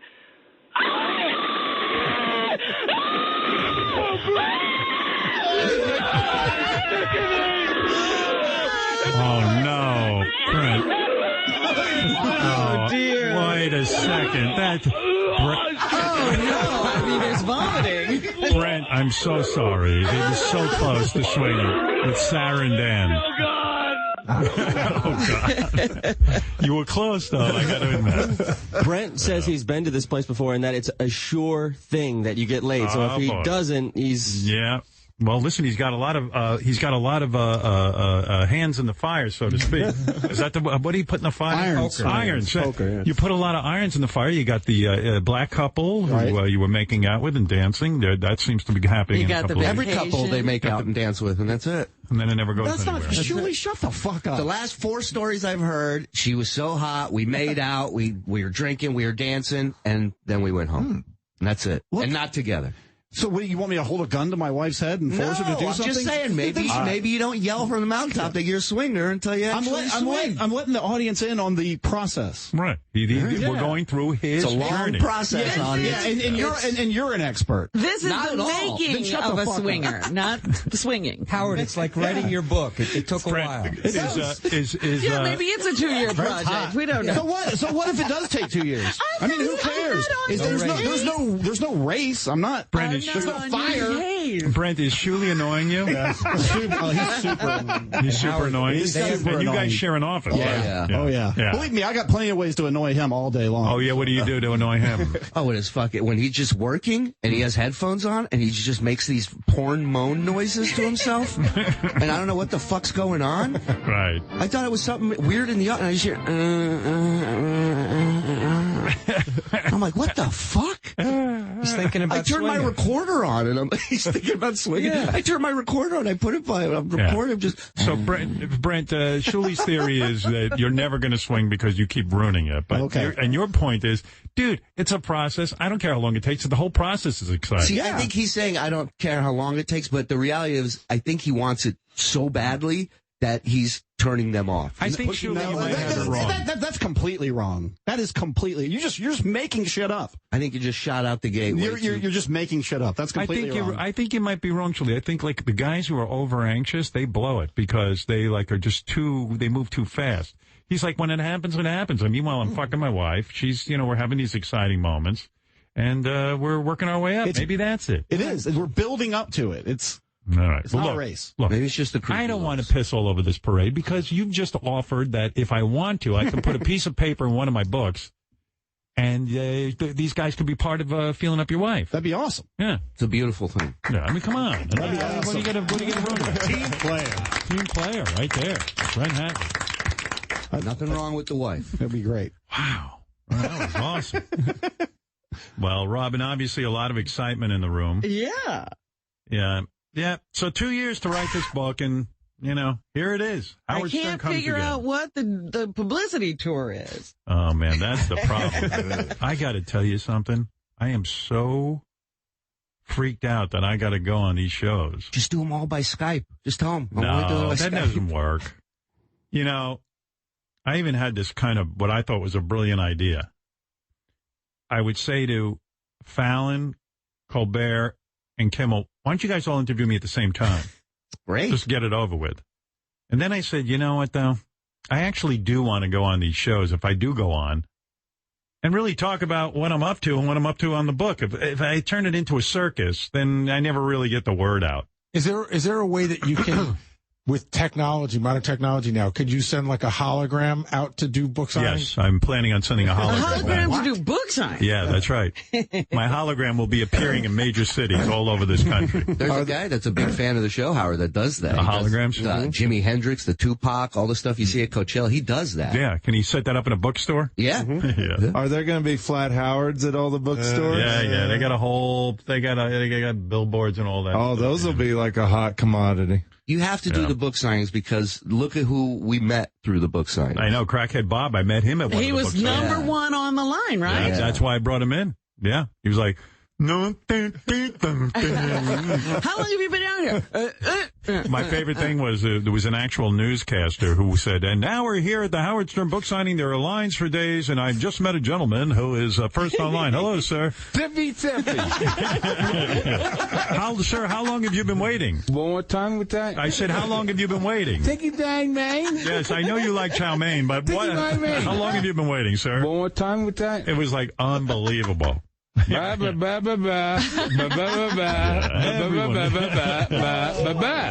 that'll be enough. Sir, that's quite enough. Get back in the line before you lose your place. Howard Stern comes again. I've got to read Howard Stern comes again. Howard Stern comes again. Say it. I can't wait to read it, Howard. Read the book. Howard Stern comes again. I've got to read Howard Stern comes again. Howard Stern comes again. I can't wait to read it, Howard. It's an open book. By the way, every surface in this studio is covered with my book cover. Your eyes are following us around the studio. Yes, Julie. Hey, hi. My name is Julie, and my husband and I have been swinging for forever. And here's the problem with Brent and his wife is if you're the kind of swingers where you have to both be with the husband and the wife, like my husband can fuck anybody he wants, but if you want that four-way connection, it's really difficult. And in my opinion, 90% of the men who are swinging are extremely unattractive, and I am not touching them. And Brent's wife is really attractive, and Brent's, he's not that attractive. So it might be hard for them looking to swing together. I think Brent's attractive. Well, then, would you fuck him? Good for you, but Brent? Yeah. Yeah. All right. Well, then you gotta take over here, Brent. Surely acting like he's fucking George Clooney. I'm not out there saying I'm trying to pull this off. I found a woman way out of my league. I locked her down. Any woman's way out of your league. Right. And if you Julie, you're saying you would not swing. Already had sex. First of all, Julie's on a speakerphone. Yeah, and I was like, she comes in and out. I don't know what's going on. Let me set her straight. That's not our rule that we have to hook up with both couples. Right. Again, when my wife's comfortable and she's ready and finds somebody she's attracted to, that will be fine. But sorry about that. I got off speakerphone. Yeah, why would somebody call into my show on speakerphone? It's ridiculous. I forgot I was on speakerphone. How do you forget that? Because it was in my ear. Are you really hot? No, not anymore. I used to be really hot, but not anymore. And you would swing? My husband on the I hung up. Swinging right now. She's swinging from a tree. Swing out. Wait, Brent, so you'd like Caitlin, your wife, have sex with a dude and you had nothing, you're not getting the wife or you're not getting any part of the sex, so you could just do it? Right. Really? And you're not involved at all. You don't even watch or anything. Well, I probably would watch, but that's okay. But that's. Do But you, that's watch our rule. do you watch and jerk off in the corner? No, but here's the deal. Here's the deal. Legitimate question. No, it is. And the answer is no. What do you No. I mean, the idea is like the couple that you met. Right. He's going to bang your wife, and you're going to bang his wife. Yep. And you're all in the same room. Yes. Right. That's the main thing that we're looking for, but that's not a hard and fast rule. Brent, really? One more question. So let's say that scenario happens.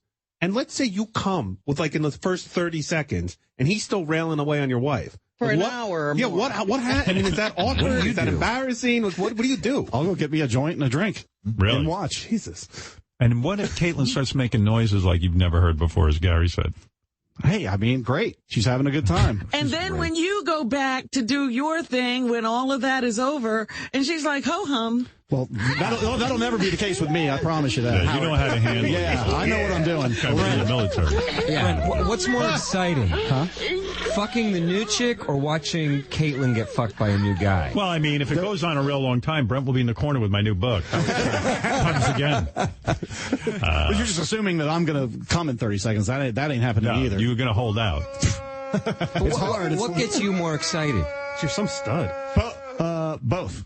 You know, I remember, but I haven't done it. But, you know, much to Shuli. You're saying I want to fucking strangle Shuli. Why? Wow. What did Shuli just say? Because he's just making shit up. He's just making I'm not shit going to come in 30 seconds. I'm going to last a long time. First of all, you haven't even done it yet. You guys have yet to swing. Well, you as know a what's couple. weird, Shuli? A year ago, Brent told a story on the air about preparing to swing with a hot woman. What happened to that woman?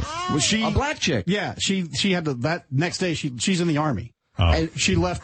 She enlisted. She left. Well, she was leaving the next day. She was leaving the next day anyway. Oh, I see. And did she ever come home? That I don't know. I mean, she's friends with Caitlin, so. Oh. She bought a timeshare in Afghanistan. She stayed there. She joined ISIS? Friend, you're saying a woman was about to have sex with you and they just enlisted? Guess what they did? You guys danced and you guys made out. Correct? Yeah. There you go.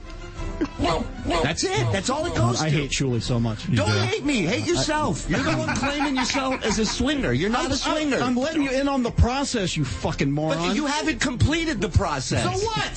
So what? It's not a race. It's not a process. You can't explain the process to me when you haven't completed it. So what? He's saying when it happens. I'm in the middle of it, you jackass. All right, so you're This is some explaining book the middle of the process. Oh, my God. We have more questions for Brent. You're not kidding. Wow. I have a question for Brent. Go ahead. No shit. Are you worried, like, what would happen if the guy jizzed and it got on you? Oh, come on. That's not going to happen. I mean, Richard's fantasizing over no, there. I'm just saying. Don't drag me into your sexual Are you fantasies. prepared for that? Are you prepared? It's probably not going to happen since we use condoms. So. Right. Come on, Richard. What if like the You're taste odd. of his love? You're odd. Howard, the sounds, you talk about the sounds the wife's making. If my wife were to make one sound that I'd never heard her I make, would kill myself. it would haunt me like... Dude, I wouldn't let any guy fuck my wife. I would be beside myself. If I heard her moaning by some guy, I would just rather die. Yeah. You know what I mean? I love her so much. Right. I want her to myself. Look, it's everybody approaches life differently. I understand that. I don't put you down for that. It's Yeah. Do you think I should do a book signing at the Swingers Resort? No. Topless and bottomless book signing? Bottomless book signing. Sign with your cock, Howard. I refuse to be I was gonna say, topless. you step up with your boner. My boner. Dip your cock in ink. I'm so hard. There's all these people want to read my book. Joe, you're on the air in New Jersey. Hey, Howard, good morning. Hey, now. Shuli, normally I like what you have to say. You have a good take on just about everything, but I think you're out of line here. I think you got to lighten up on Brent. Listen. I just think it's a little silly to claim that you're a swinger when you haven't closed the deal yet. You're coming out of the box pretty hot this morning. Like, you're coming at him pretty hard about it. Normally, out of nowhere. I love Brent. I don't hate the guy. I just think this is funny. I think he's gone in here 17 times proclaiming he's a swinger, and all he's done is make out He with is a shit. swinger who is going through the process. Yeah, I'm going through the process. How long is this process? Who cares? Isn't What does the it matter to idea- you? What does it matter Wait to a minute. you? I don't know. I have to agree with Shuli that the process is getting laid. So that's not the process. The process is working into it. You've already done the whole, if you want a romance, you do what you did when you meet Caitlin. You have a long build up and you get involved with each other.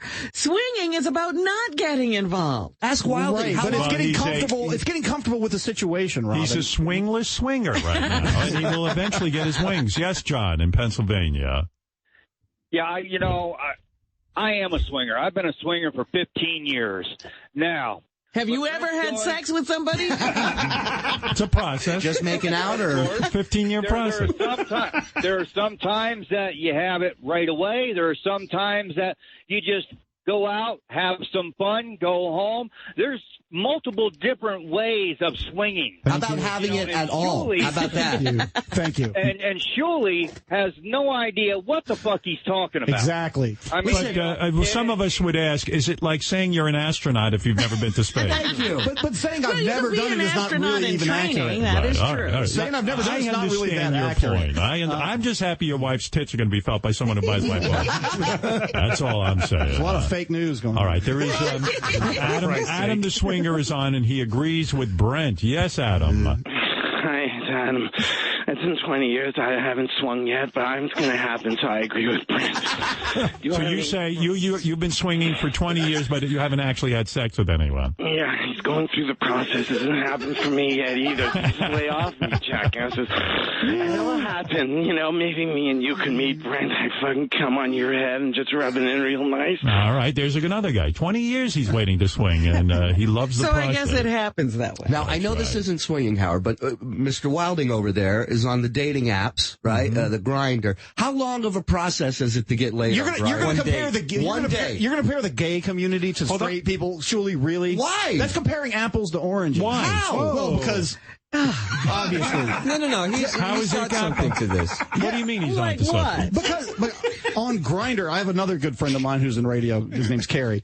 He was bragging to me the other day, saying, "Look, for us in the gay community, it's just yes or no. There's no other anything to it." It's the same on Tinder. Well, to be fair, I would assume if you're on a swinging app where other couples want to swing, it should be equally as easy. Right. I would assume. I don't know. And there are swinging apps. I assume you're on them.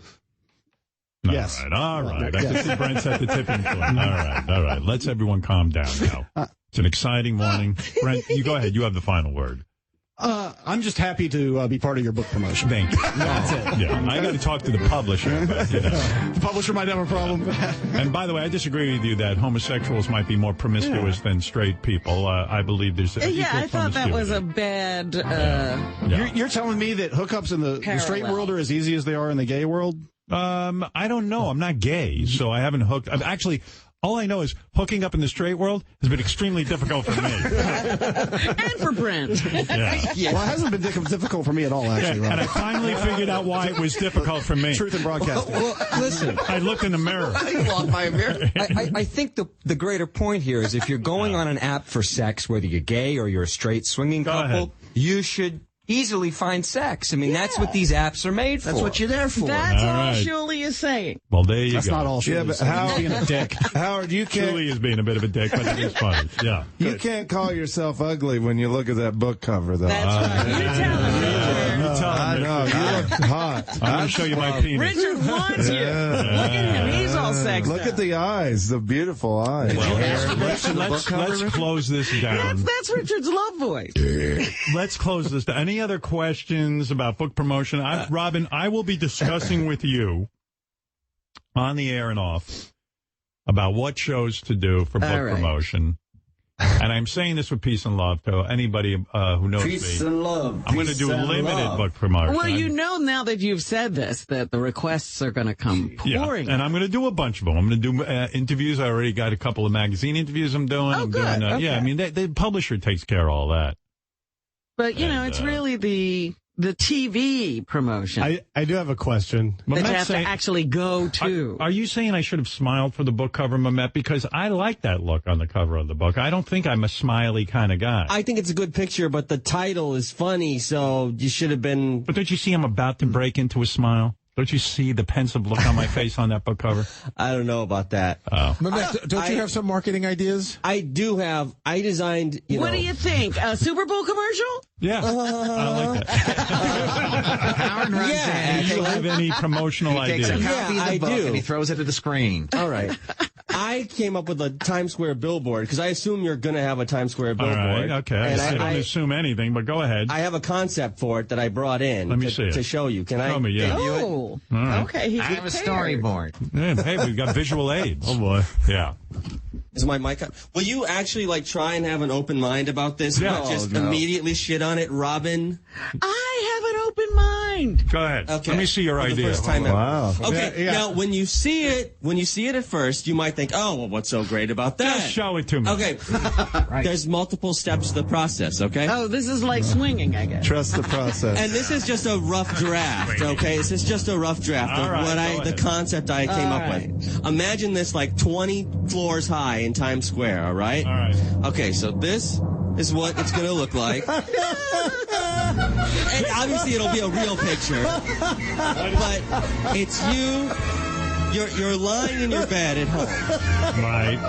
This is a billboard? It's a billboard. Imagine it's like 20 floors high. All right, go ahead. You're lying in bed naked. You got to see this on the app. Yeah, go ahead. You're lying in bed naked. Come on. Naked? So you have, because the point is, in front of you're jerking off. Oh, my God. And you're smiling. And you're smiling. Are you people for know real, or it's is this a comedy. bit? No, I swear to God. Wait a second. How many billboards have you seen in Times Square of a guy jerking off? Are you fucking high? It's implied jerking off because you can't see your hand. It's behind the book. They're not going to put that up in fucking Howard, you're not Times keeping Square. an open mind about this. Howard, Wait a minute. Let's let him explain all the way through. There are so many layers to this billboard. I was excited about the billboard. There are so many layers to this billboard. Keep going. Okay, so the point is like now you're this like evolved family man. So I put the picture of your like cat Walter. You got Beth watching you jerking off, and then like your blind cat is in bed with you while you're jerking off. Yeah. You have the book covering your junk, so no one's offended by it. And you have a big smile on your For face. real? 1,000%. I'm going to tell you something. The other day, I had an interaction with you in here. Yeah. I was so impressed with you. I was like, this fucking guy is talented. Yes. I don't know if you're for real or not. I think this is a joke. But this is the same thing you did with the Super Bowl commercial. Like, yes, a billboard of my book would be fabulous in Times Square. Yeah. Now think about it. I want to reach people. Yes. Just listen to me.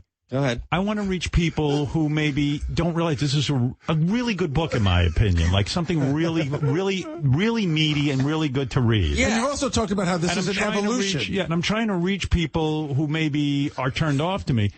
They see a picture of me in bed jerking. It's provided that even in Times Square, the guy who owns the billboard is willing to put a guy jerking off in the bed, implied jerking off. You haven't even let me finish. Okay, Howard, I would say guys, there is more. There's more to it. There's more to it. There's more to this billboard than what you're looking at. Yeah. Yes, might change your mind. Like the cover is awesome, but if I saw that in Times Square, you're barely going to look at it. You know what I'm saying? Yeah, well, this gets people to stop and go like, "What the hell's going on?" Wait a second. Wait a second. So do you remember I'm getting to it. Do you remember how Dave Letterman used to like squirt water on people as they walked by the film theater? Oh, now he's going to be squirting. So this is the surprise. People are in Times Square. Yes. And they're walking by. Right. Like families. And every hour on the hour, it'll just be like. He's full of it. Oh. And it goes, and it jizzes, fake jizz. This is a goof. All over like the family. At least you saved the best part. I'm with Mehmet on this. That's fucking great. Yeah, you know what, though? Here's the point. Everyone will go to get jizz done by but you're not allowed legally. You know what, Howard?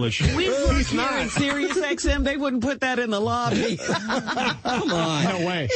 And he wants to put it in a billboard in Times Square. And his family's coming by and getting jizzed on. I'm in a bukkake tourist. I've looked into this. MIT has like facial recognition technology. They can make sure you don't come on kids or something. Come on. Sit down.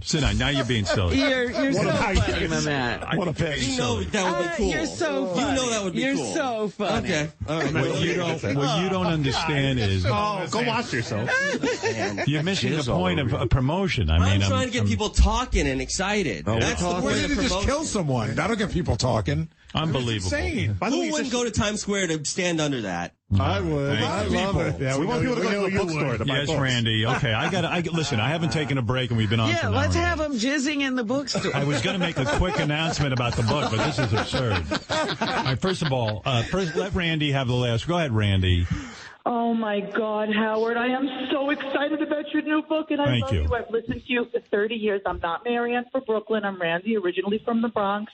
But I have to tell you, I love you. I've listened to you for so many years, and this book is going to be awesome. I already ordered all my copies for all my friends, and I'm Thank so you. excited. Thank you. I'm very excited about it. I really am excited for people to read it, and I think you're going to enjoy it. But we'll see. It's not just about reading about you. It's about the interviews you do, and you bring so much to every single one of us, and we love you. And I've never had the chance to really tell you that, but all of your fans. Thanks, Randy. We listen to you every day. You're part of our lives, and we love you. And I am so excited to be a part of your life in some way. And I love the show, and I love all you guys. And it is just amazing that you wrote the book, and I can't wait to wait online. I will be there. And it is my last book for sure, because first of all, I've figured it out. I ain't going to be living that much longer. Oh, stop it. You must have a few things you want to say before you die that, just to get them off your chest. Well, I got everything I needed to go off my chest is in this book. Is in this book? Because right. that's what I'm saying. Did you tell us everything? Yeah. I told you everything. Yes, I did. Nothing on the tip. By the way, R. Kelly just emailed me. He loves Mamet's billboard idea. He says it's going to hit like crazy. He wishes he had thought of it. He does. I have more concepts. I'm not going to give up. Just because you guys shit on me like usual, I will always come with new ideas. No, Mamet, what? Seriously? I don't know if you're for real or not. He's for real. Yes. He is? No, he's not. Guys, I don't know why. I don't know why you're not understanding your Super Bowl commercial and this idea. The Super Bowl commercial I get. Yeah, but this one. Now you don't get this one. A guy coming on It's on people implied cum. It's just shaving cream. Yeah, but you don't understand. I don't know. Things on people. But why was it okay for Letterman to squirt on people? But it wasn't coming out of his dick.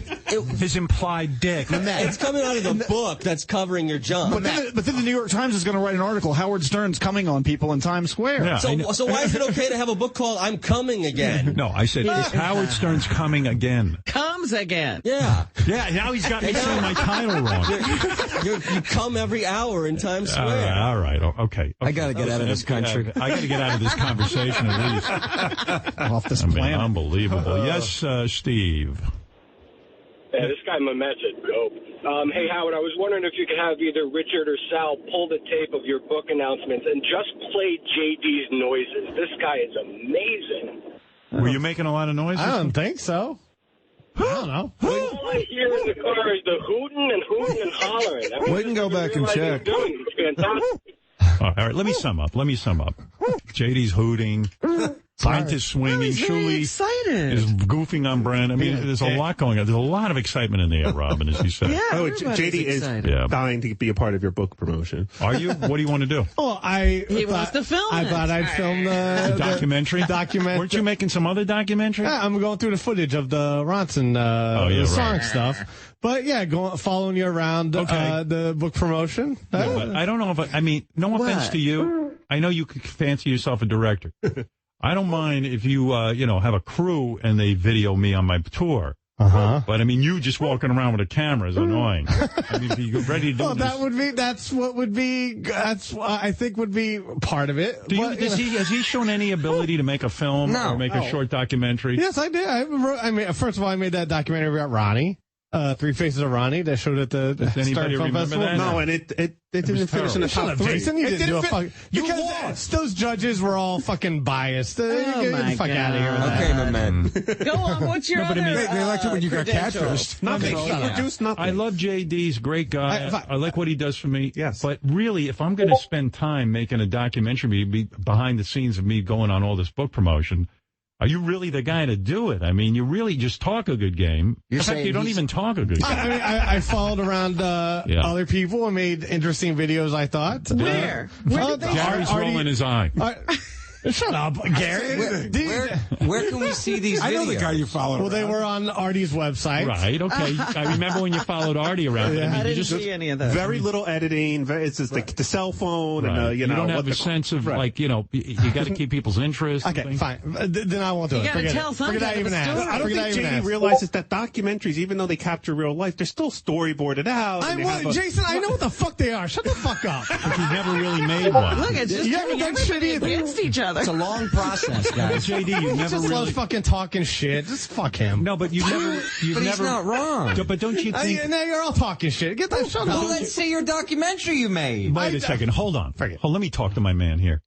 All I'm saying is, without you getting offended. No, I You've never actually really done anything professionally in the field of documentary making. Yeah, you were in the Howard Stern Film Festival, but I mean that was 100 years ago. You haven't advanced. And you lost to me. Yeah, you lost to Robin, who put in 10 minutes worth of work.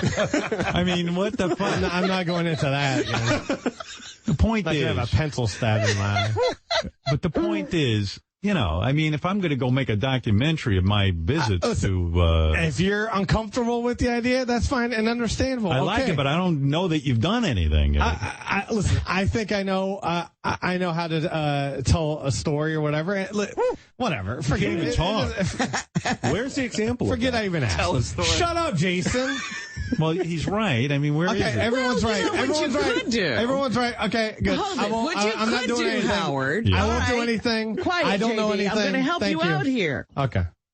What you could do is have a crew follow you around. Yeah. Give the footage. Wait a minute. No, I'm not doing that. That's what he's doing now. Give the footage to JD. And then a real editor. And a real editor.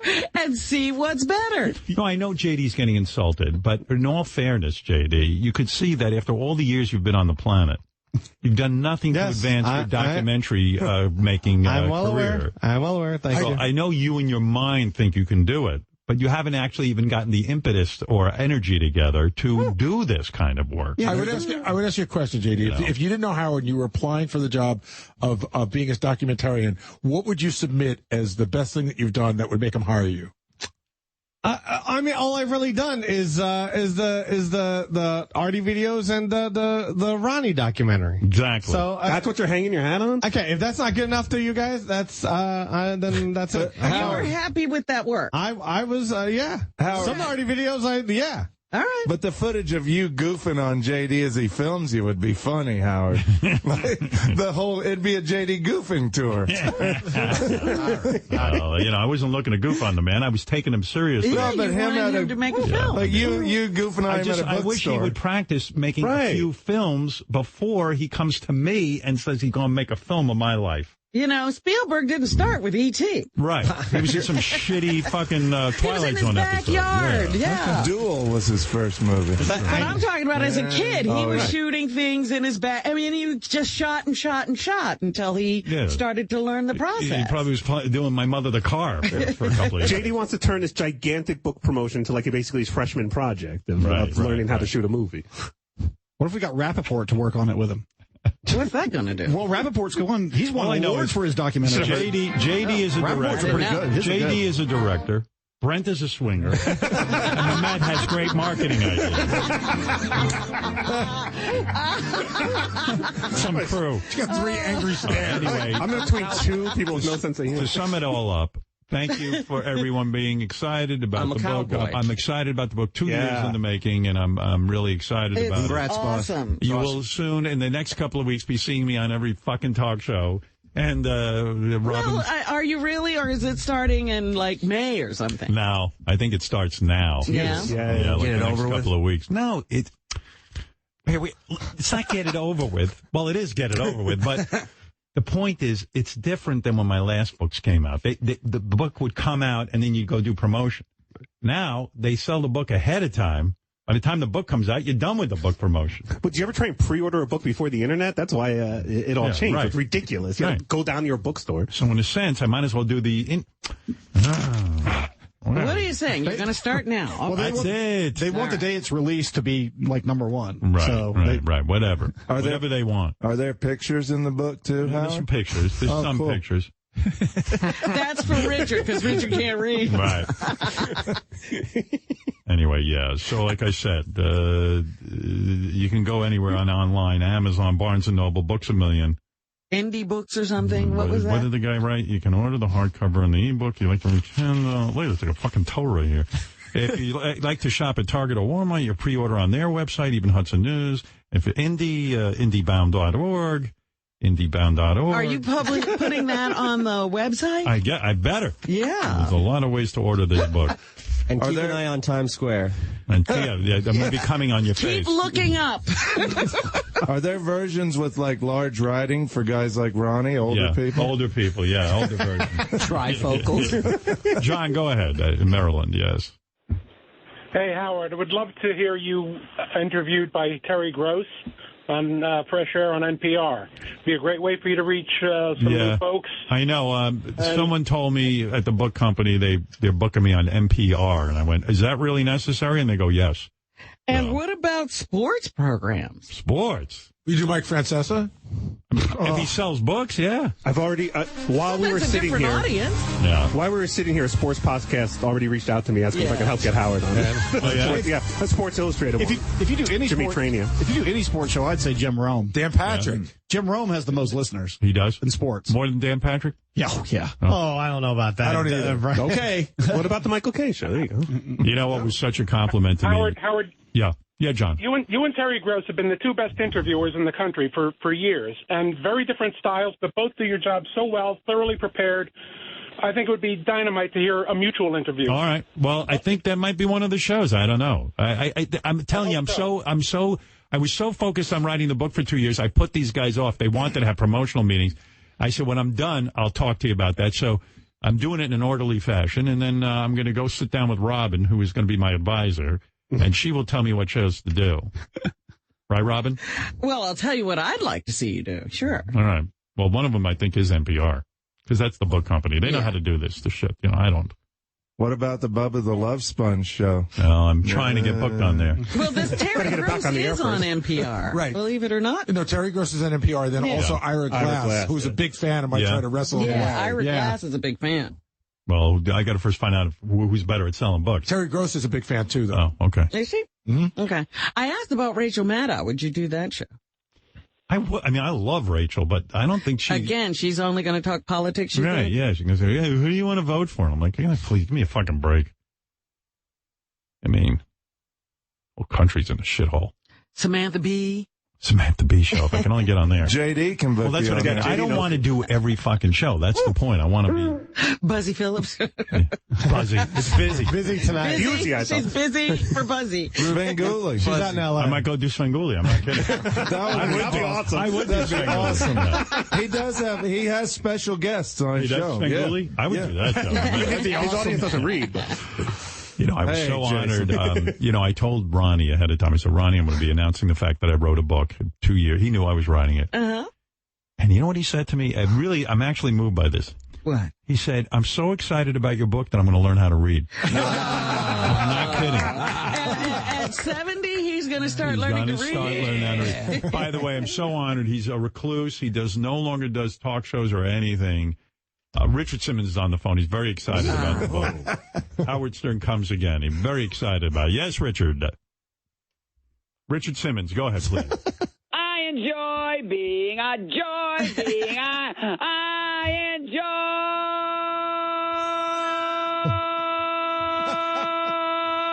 I notice every time you sing that song, you never quite say, I enjoy being a girl. Haven't you noticed?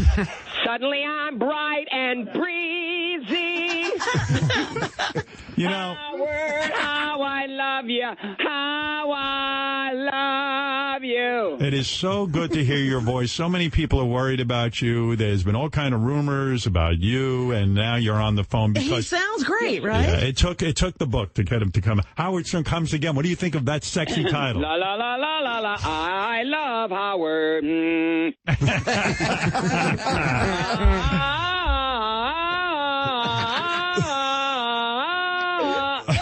He's so excited. I now know where I got my singing style. Richard, Howard Stern comes again. Will be hitting the bookstores, but you can pre-order now. Yeah, oh my God! Oh my God! I've got a radio show. I'm Howard Stern.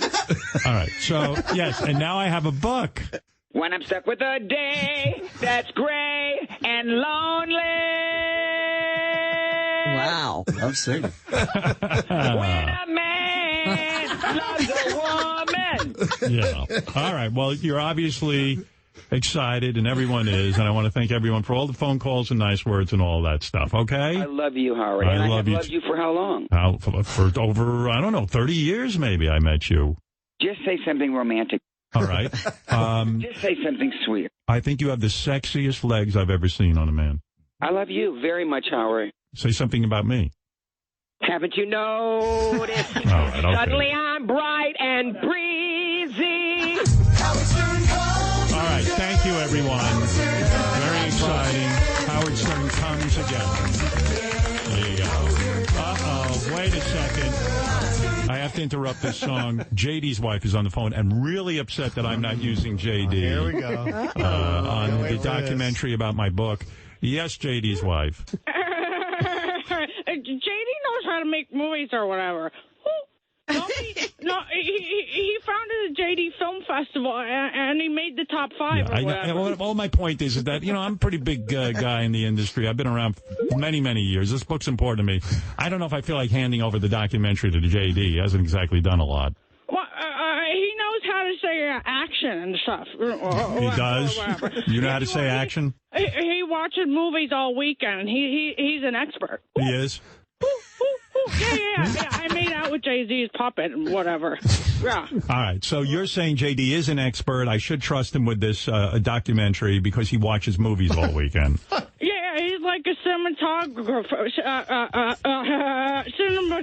or whatever. You're starting to sound more like JD every day. He loves craft services. He's good at the craft service table. Took you long enough to get there. Yeah. All right. JD, do you want to say anything to your wife? Fuck off. Okay, goodbye. No, do you want to say hello to her? No. Tell him to fuck off or whatever. Okay, all right, thank you, honey. Goodbye. Hang up JD, now. say something romantic. Certainly. I love you. Go now. Hang up, please. I love you, Kate. I'll let you eat filet of fish off me later. Okay. You're gonna let him eat filet? You eat filet of fish off your wife? No, I don't eat filet of fish. Yeah, tell me you love me, JD. Shut up. All right. There's no way to talk to her. She's saying something. Don't be. Nobody can touch my tits unless they're JD or something, or I don't know. Hey, JD, you want to swing with Brent or whatever? All right, just fuck off, JD. Just fuck off. All right. Thank you, JD's wife. All right. Well, like I said, thank you to everyone. There you go. That's it. Howard Stern comes all right. Thank you, everyone. We're gonna take a break. Howard Stern comes again. Read the book. The next 9 weeks of his life will blow. All he wants to do is sit at home. Fuck off. Why am I so real? It's a good song. Didn't know you were a New Edition fan. Well, not New Edition. Just Bobby Brown's solo work? I thought it was Millie Bobby Brown. That's why I got it. From Stranger Things. Good song. Well, evidently, there was a big fight out in the hallway. Yeah, I happened to walk into it, and I was like, boy, I thought we were just having some light fun in the morning. No, Brent got pissed off at Shuli, for real. They've been going at it. I said, did anyone record it? Nobody was recording when I saw them. No. Brent feels Shuli was calling him ugly. I know. And Brent's pissed off. I get that. So. But I think, Shuli was just trying to make things funny. Yeah, well. And Brent took it personally. Yeah, I don't like that. I don't like those guys fighting. I'm upset about it. My new book is already causing controversy. I know. I said everybody's now turning on each other. And Benji was upset because he has all kinds of promotional ideas for the book, and he feels Mamet's getting all of the attention. Well, why doesn't he submit his ideas or tell somebody he has them? I don't know. I am curious, though, because they're going to be weird.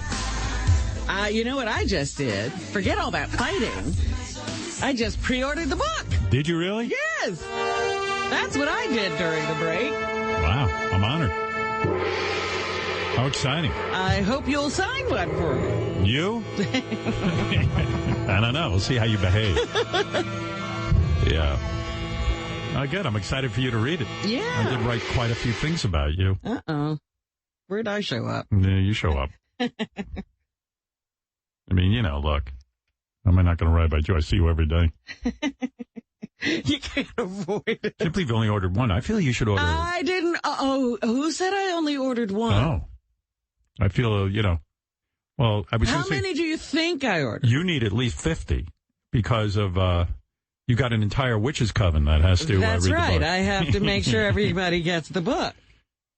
Everything. Hey, Gary, did those guys calm down in the hallway, Shuli and Brent? It's quiet now. Yeah. Yeah, they were breaking up by the time I saw them. Julie was putting on a coat. What if you win the ticket to grab Caitlin's boobs that's hidden in the book? That's going to be so much fun. Yeah. Again, I don't know if we're doing that. I'm open to it. Gary, what are Benji's ideas? Did you hear them yet? I have not. Oh. No, You maybe. want me to send them in? I don't know. Jason said he heard them. Jason says they're worth you hearing. Oh. I mean, he just has a ton of questions he wants to ask you, and he has some promotional ideas of his own. I don't. You know what? I think I'm going to be annoyed now. Yeah, I think you. Is he going to take us somewhere we don't want to go? Right. I can't answer. He doesn't really get me. I only end up getting aggravated and. Because even yesterday when he came in to talk about Chris, he was like, well, I thought it was always this way. Did something change? I was like, oh, my God. He hasn't listened to the whole conversation. Right. It'll just go wrong. Hey, by the way, I mentioned yesterday on the air Chef Boyardee. Yes. And finally, I didn't know this. I didn't even know Chef Boyardee was a real dude. He was? Yeah. That's the weirdest name I've ever heard of. His name was Ettore Boyardee. Boiardi. Oh, so it wasn't Boyardee. No, but his name was Ettore Boyardee. Okay. He was a real guy. Yeah. He was a terrible chef. Baba Booey. I liked it. I like eating out of a can. It was always awful. It almost reminded me of dog food. My mother used to get so insulted because she was a good cook. I don't know what I was like a rebellion of some weird sort. Because. Or were you very susceptible to advertising? No, I loved like canned meatballs and spaghetti. Really? Yeah, and my mother would make these fantastic pastas with meatballs and I'd say your mother's cooking. She was a good cook. Yeah, and I go, Mom, I just want my can, and I would open up a can and just pour it into pour it into a frying pan and then heat it up and eat that. After all her hard work. Chef Boyardee was the head chef at the Plaza in 1924, so he must have been a good chef to the point where they said, hey, let's can your food, and then... Well, that must have been what ruined it. Or maybe people had no taste. I don't know. Here's a game for you. I'll make this into a game. How's this? All right. Remember Uncle Ben's rice? Yes. Is that a real dude or a made-up dude? I think Uncle Ben was real. Is that your final answer? That is my final answer. Do you want help from a buddy? No, this is what? You going to give me $1 million if I'm right? Uncle Ben was not a real dude. Okay, he was not the real dude. The rice that became Uncle Ben's was invented by a German-British scientist named Erich Hussenblaub. And why did they put Uncle Ben on there? Why? They, I don't know. Leave it to a German guy to dream up a fake black guy on a cover of a rice. I know how to sell this. Years later, they were looking for one of their marketers saw a picture of a maitre d' on the wall and was like, "That's who's going to sell our rice," and just took the picture and made it into Uncle Ben. Did they pay that guy at least? We don't know. Because the black man's always getting ripped off. It was just a picture. I don't know if they actually ever talked to the guy. It was just they saw his picture on the wall and said, "That's it." Yeah, they bought the picture, probably. Look at this. To avoid controversy, Uncle Ben's Inc. named Ben its fictional chairman of the board in 2007. Visitors to the brand's website can even take a tour of his virtual office. He's a non-existent guy. Yeah, but they created all this stuff for him to make him real. Colonel Sanders, was he a real guy? Yes, Colonel Sanders was a real guy. Is that your final answer? My final answer. Fred, lock her in on a yes. I don't know if it was a colonel. Yeah, well, listen to this. Yes, he was. Colonel Sanders was a real dude from Kentucky Fried Chicken. His real name was Harlan David Sanders. Now, this is fucked up. Colonel is an honorary title he gave himself. And that's stolen valor. Right. Because like Captain Crunch, same thing. I don't think he was a real captain. Crunch wasn't in the military. But can you imagine? He called himself Colonel. If I called myself, first of all, why call yourself Colonel? Why wasn't he General Sanders? If you're going to steal valor, Colonel Sanders, I just realized, stole valor, Gary. He doesn't care. He's busy eating his breakfast.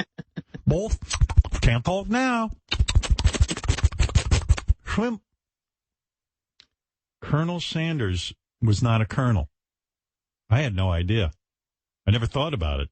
Why not be Empress Sanders? I don't know why I said I don't know if he was a colonel, but it just You were right. sort of came out. I mean, I never questioned it before this.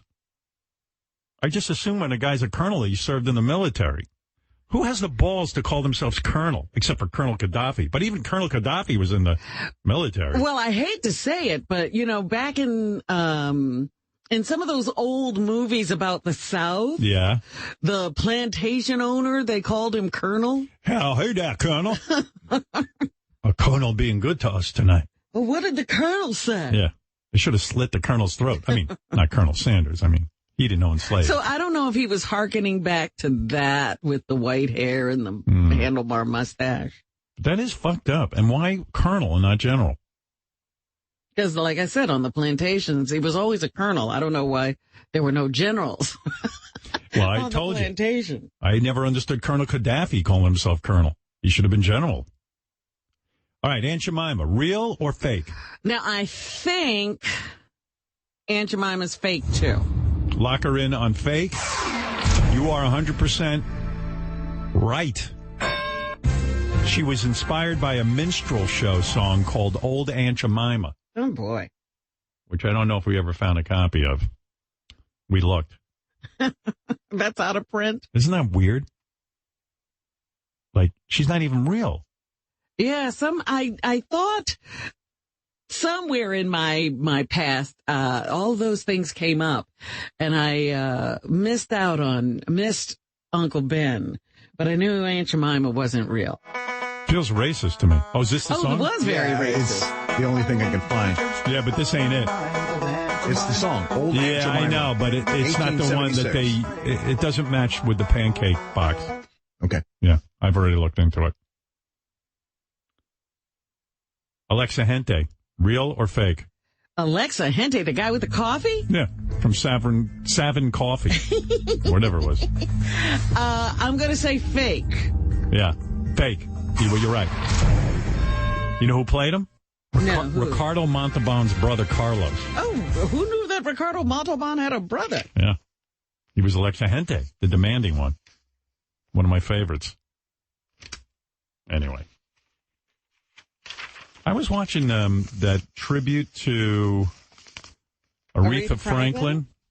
I thought that was a pretty good show, actually. Those tribute shows usually turn out to be pretty good. I haven't seen it yet. They attracted good people, but I was actually, I'm not a real Celine Dion kind of fan. I mean, I know she had that one Titanic song, but other than that, I don't even know another song. She had a lot of hits. Women Really? love her. Women love her, but it's weird. She was on there, and she was really good doing an Aretha Franklin song to the point that she almost did a perfect impression. She has an amazing voice. Yeah, but I mean, here, wait, let me see if I can cue this up. In the beginning, you're listening to it and you go, yeah, okay, but then she sounds dead on like Aretha Franklin. It was kind of eerie seeing a skinny white lady. But that's the power of her voice. Yeah. That's what I'm saying. Yeah, It's listen. incredible. Forget about this part. Wait. Here, just check this out. I was born. Would you ever think that's Celine Dion? No. Yeah. No, you stop it. I'm a big Celine Dion fan. No, you're not. I've been listening to her for years. I even have albums of hers in French. And just like the river, Show off. I've been running ever since. You said it's been a long time coming. It's weird. And when you see her doing it, you're not even convinced it's really coming out of her mouth. It's almost like the Gomer Pyle thing. Yeah, it's Gomer Pyle-ish. That's exactly right. It was weird because that song is a Sam Cooke song that Aretha covered. Yeah. And Celine Dion is doing Aretha doing a Sam Cooke song. Well, it's not that close to Aretha. I don't know. Pretty good.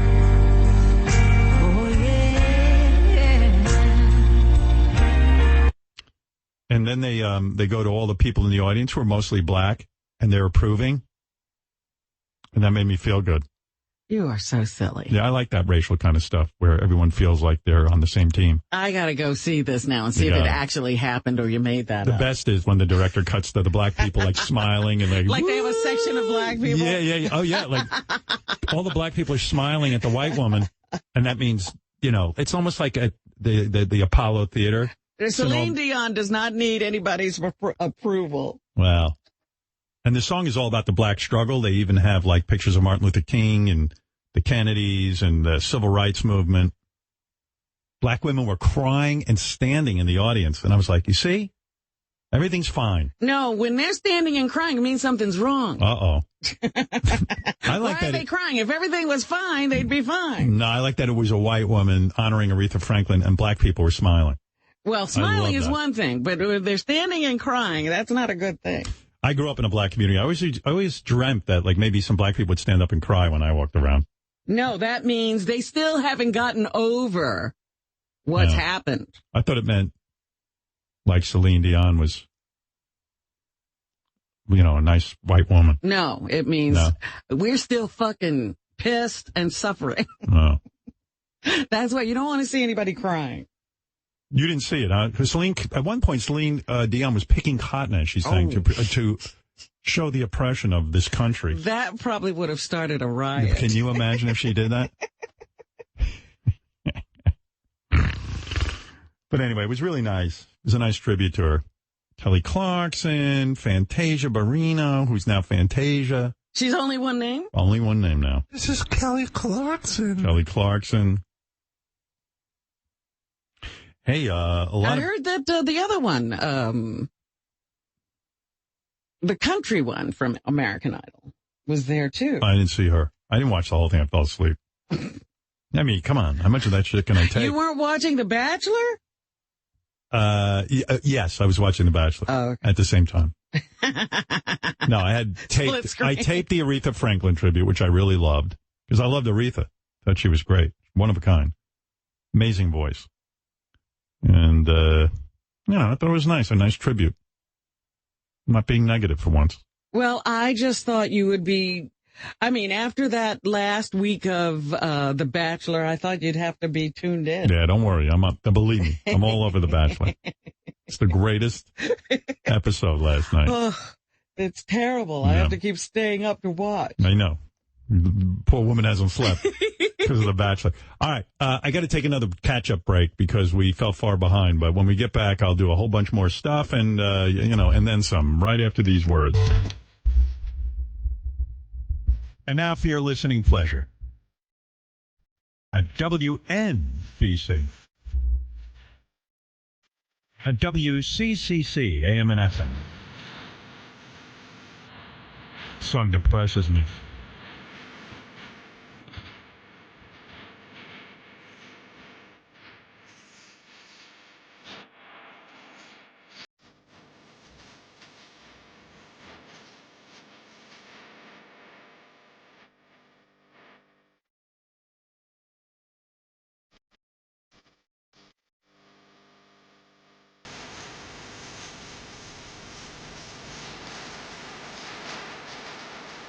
One of my favorite songs. This is Blink-182, right? Yes, sir. Yeah. Do they have other good songs? I think they do. They do. I'm trying to remember what it is. Like, what happened to them? I think they're on tour and stuff. I think they still work. All the Small Things was the biggest. Yeah, that was good. What's My Age Again? Play that. Okay, what's my age? See if I care about it. Oh, you'll love it. It's a great song. Oh, yeah, I know this song. Of course. This is called What's My Age Again? Yeah. Isn't this the guy who chases aliens 69! Now? Is that true? I don't know, but he's really talented. Yeah. Oof. Yeah, I know, right? It was disgusting. You're an author now. Stop that. I know, I'm an author. I do say, this is really good. I do say in my new book, please destroy my other two books and just own this one. If you care about me.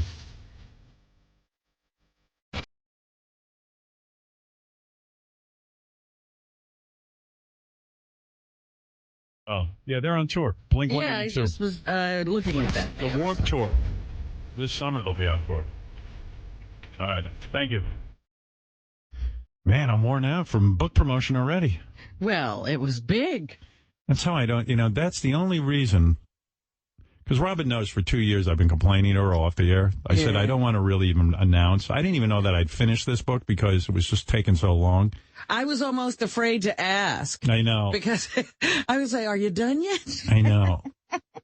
I labored over everything. Like even the title, I was like, well, title's funny, but maybe I should just call it Howard Stern, The Interview Years or something. And then I want a funny title. And everything was just, everything just had to be right. I know. You were really adamant about that. Yeah. And now that it's done, then you got to get all psyched up to go Do you on. have that feeling like you just birthed a baby? Yeah. And now you've given that baby to the world and you don't have any control of it anymore? Yes. I was thinking in your loving hands all this time. Yeah. Oh my God. You know how many rewrite, like when I say a rewrite, like I would literally finish the book, hand it in, and then I go, it's not right. And then I would take it back. And the publisher was like, whoa, and then I just said, back. It was like a tug of war. yeah, but I said, look, I can't finish. I got to finish this when it's ready. I didn't want a due date. That was the one caveat. So I probably should have called it Howard Stern Comes All Over Tourists in Times Square with my new billboard. But I got to move fast now. Now I got to get out and promote. I got to put that together. We're having a meeting today. Okay, I was going to say, have you got a schedule? I don't have any. No, I don't have a schedule, but I've been handed a list of things that I should be doing. And I said to them this. I said, dudes, look, I'm not a 20-year-old guy anymore. Let's be reasonable. And I know that whenever I do one of these talk shows and my face is like everywhere, especially on TV, it's my worst nightmare because I don't like the way I look. I can't get past that. And, I don't want anybody evaluating me. I wish I could just put out the book and just everyone kind of who would be interested in it know about it, and that would be the end of it. But it doesn't work that way. If you're going to write a book, you got to go out and promote it. The book is the baby. The promotion is the slimy afterbirth. You know that stuff that you got to have? Yes, the placenta. Yeah, you eat it sometimes, or you just don't know quite what to do with it. You bite off that umbilical cord. Right.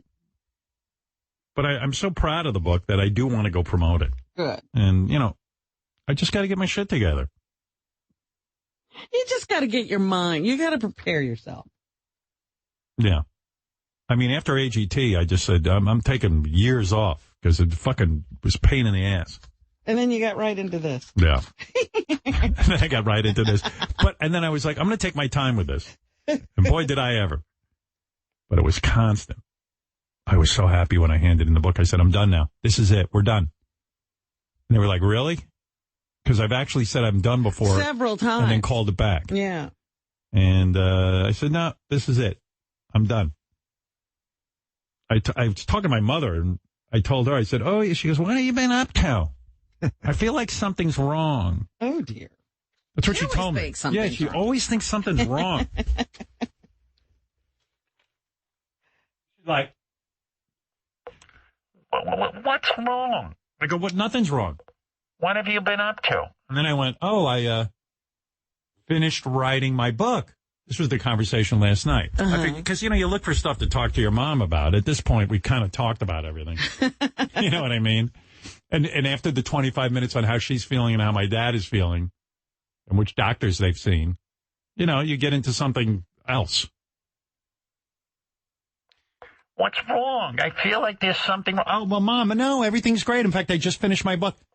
Oh, when am I getting my copy? I can't wait to read it. And then I'm saying to myself, I don't even want her to read it. You know what I mean? I don't. Oh, dear. I mean, I do write about her. Uh-huh. And I think I reveal some interesting thoughts. And something she might not know. Yeah. Well, I don't know. I mean, who knows? I never know how she's going to react. I know. It's like, the greatest thing I ever did was not getting her serious. Like, they don't get my show anymore. Is that right? Yeah. And they don't mind? They don't ever ask? I don't bring it up.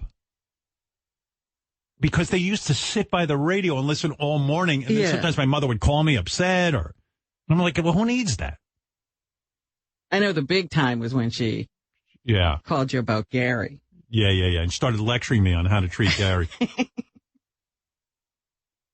So, you wrote to, but this time she was, I'm very excited. When am I getting my copy? So I go, well, you're not getting a copy. I'm not getting a copy? No, that's not what I'm saying. Now, I've explained this to her before. I go, Mom, everything in book sales now is different. With the internet, they... on the machine? No, the internet isn't the machine. Your sister's on the internet. She's worldwide. Yeah, but that's on the computer. What you're calling the machine reaches the internet. Oh, is that right? So when am I getting my book? I go, I'm getting you the book when it's printed. But you said it was finished. Yes, I finish my part. Then it goes to, and now I'm like, oh my God. And I had so much to do yesterday. You have no idea how busy I was yesterday. I had stuff with my kids. I had stuff with, Ralph was over for an hour and a half. Oh, dear, it was a Ralph day. Cleaning my closet. And then all of a sudden the publishers wanted to talk about promoting. Uh-huh. So I go, no, Mom. What happens is now with the internet, people can pre-order a book. Oh, so it's not done? You're not finished? I'm done with the book, but what they do is they pre-order. In other words... What do you mean pre-order? Where's the book? I mean, it's fucking crazy trying to explain it. Yeah, because she's really not up to date on the new publishing rule. And then I just go, the bottom line is you won't have the book till May. Not till May? Oh. Why is that? I don't understand. I thought you're done. I'm like, yeah, I am done, but it's just a publishing thing. That's how. And then I get annoyed, and then I go, I got to go. Oh. And then I was like, is she going to like what I wrote? Or I don't know. Never know with her and my father. I really would prefer they didn't read it. Just look at it. Yeah, just know it's out and know that I'm doing fine. And show it to people. Here's Howard's book. Call me in May when the book comes out. Oh, dear. Do you have one going to her home? No. No. Let her order it on the internet. Let her figure that out. On the machine. Yeah. Crazy. Well, I go to my buddy, King of All Blacks. I love I'm going to tell you why I like the title of your book. It makes you appear to be new again. Like, not that you were old and like that, but it reinvents you in some weird way. I didn't realize that. I just thought it was funny to say. I don't even know how he got there. I actually like that kind of philosophical interpretation. It's like an Ingmar Bergman movie where people start to see I think he's the only one who can come up with that. I'll tell you why I like the title of the book, because it sounds like I'm coming on someone. Yeah, but that's what you would think, right? Because it's you. But it come again. It means like I'm blooming, right? Like I'm like a flower that's ready to bloom. Yeah. All right. Well, there you go. Thanks. Well, I suppose you're a poet and you can see all that stuff. Right. There you go. There's my man. I'm kind of literal. Yes, Judy. Hi. I teach high school and excited to use your interviews in my class. Oh, good. I think that's wonderful. I think you will actually be able to do that. I've tried to with a couple of your interviews before and use the audio, but parents get so bent out of shape. No, this will. Their kids hear the F word or something, so this I could just cross it out. No, there's a lot to be learned in this book. There's a lot of wisdom, I think. I've always said that. I talk about what people reveal on this show all the time, right? When trying to explain something to people. Well, thank you for that. Dave, yeah, you're on the air in Florida. Hey, how's it going, Howard? First time, long time. Right.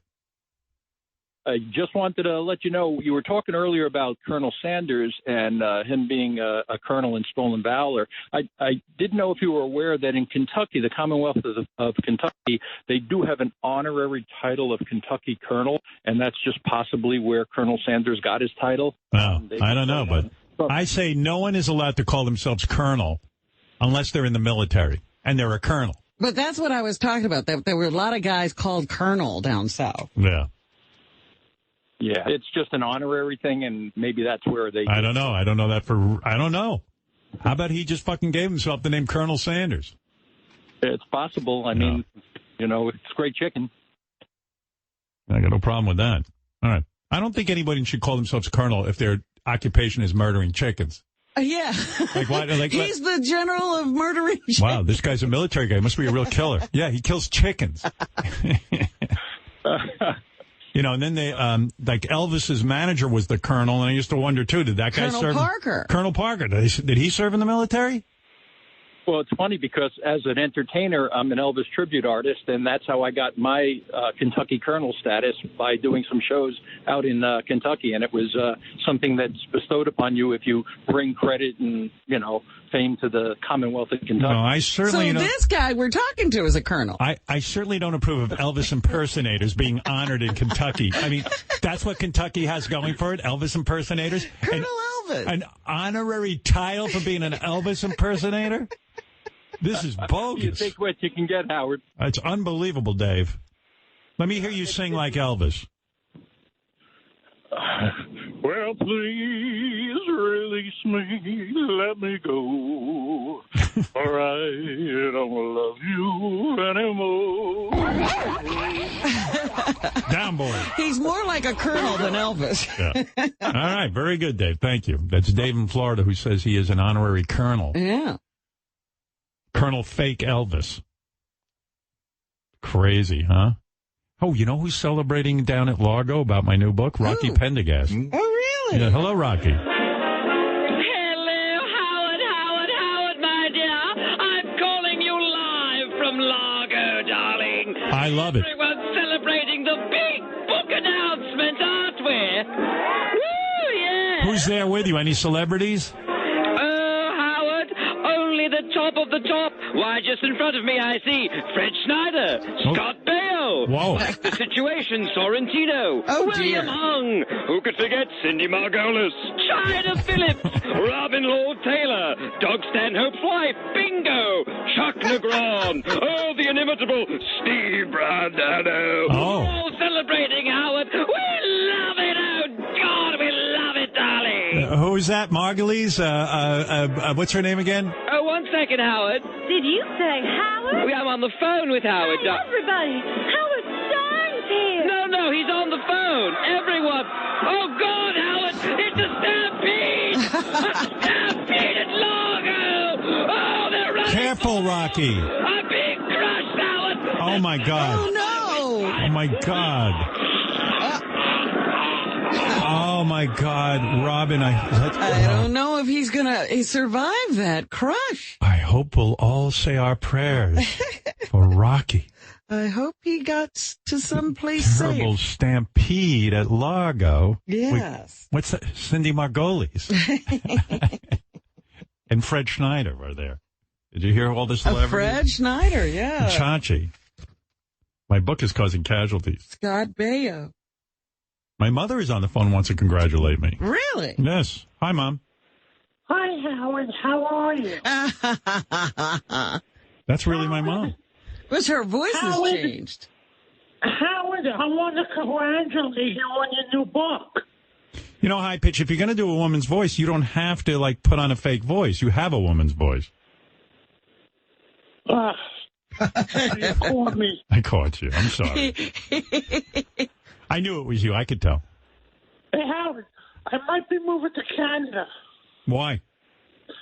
Well, I applied for my passport because Chris Wilding is moving to Canada.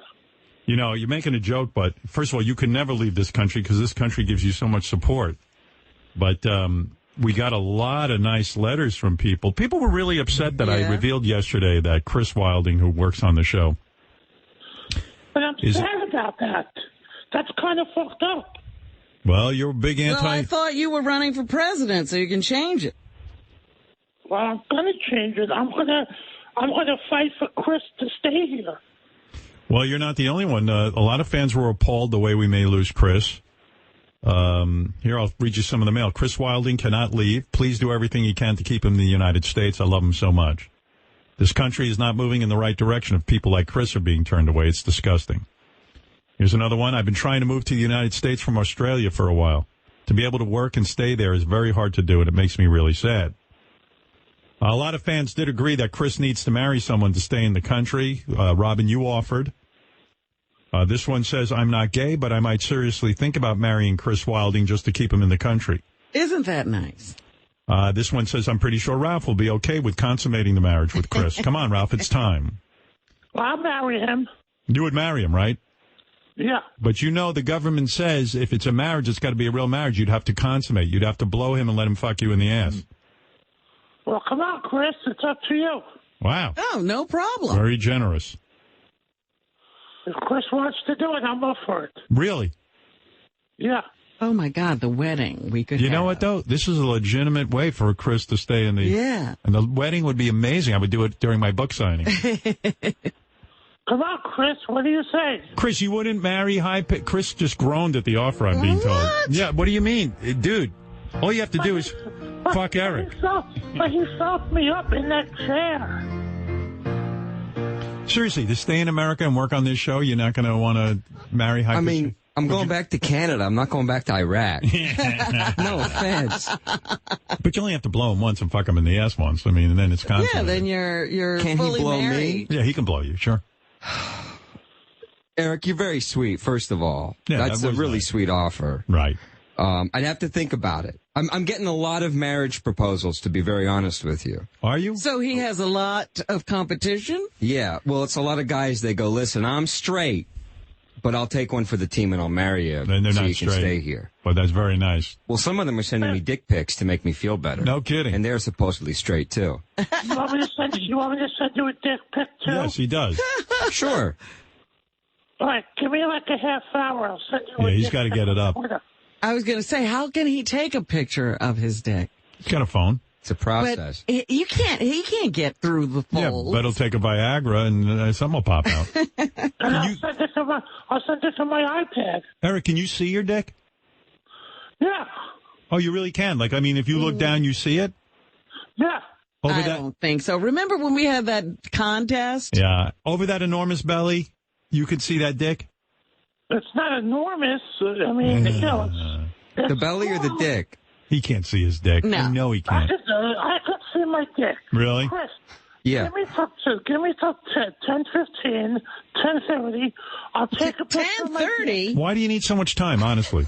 He needs a drone. So that way it get hard. It's going to take you over an hour? Yes. Oh, my God. Well, like Brent said, it's a process. Does it really take you an hour to get hard? Yeah. What's the problem? That you take a pill? Because, I have to look at pictures of Donnie to get hard. All right. All right, so go look at Donnie and then get hard. Yeah, take your time. And Chris, I'll send you a picture, and that way you can show it to Howard. I'm allowed to show your dick pic to Howard? Yeah. Okay. All right. I'll take a And look. then you guys can talk about it after you get it. Okay. All right, bye. Oh, he's got to go jerk off. We made this big You announcement. think you'll have children with him? I'll consider it. It'd be the greatest bit for the show if you would marry him to stay in the country. It's just funny, we made this big announcement yesterday, and, we're like, big celebrities, please reach out, and we get high-pitch Eric. Yeah. Is it possible? This one says, is it possible that Andy Cohen called ICE in order to have Chris Wilding deported just to avoid the date? Wow. I've not heard anything about that date. It was supposed to be this week, so. Yeah, that's sad. If Andy said he's going on a date, he should have the date with you. I mean, I don't think it would be torture. It's just, I don't know, an hour? I think you guys would have fun. Yeah. Yeah. Well, anyway, I know some guy set up a petition or something for you to stay in the country. Yeah, it only needs 90,000 more signatures. Yeah. in 30 days. Man, I hope this works out. I don't see how. But I mean, the immigration situation is just crazy. It's really tough, and a lot of people are going through this type of thing. Yeah. So, well,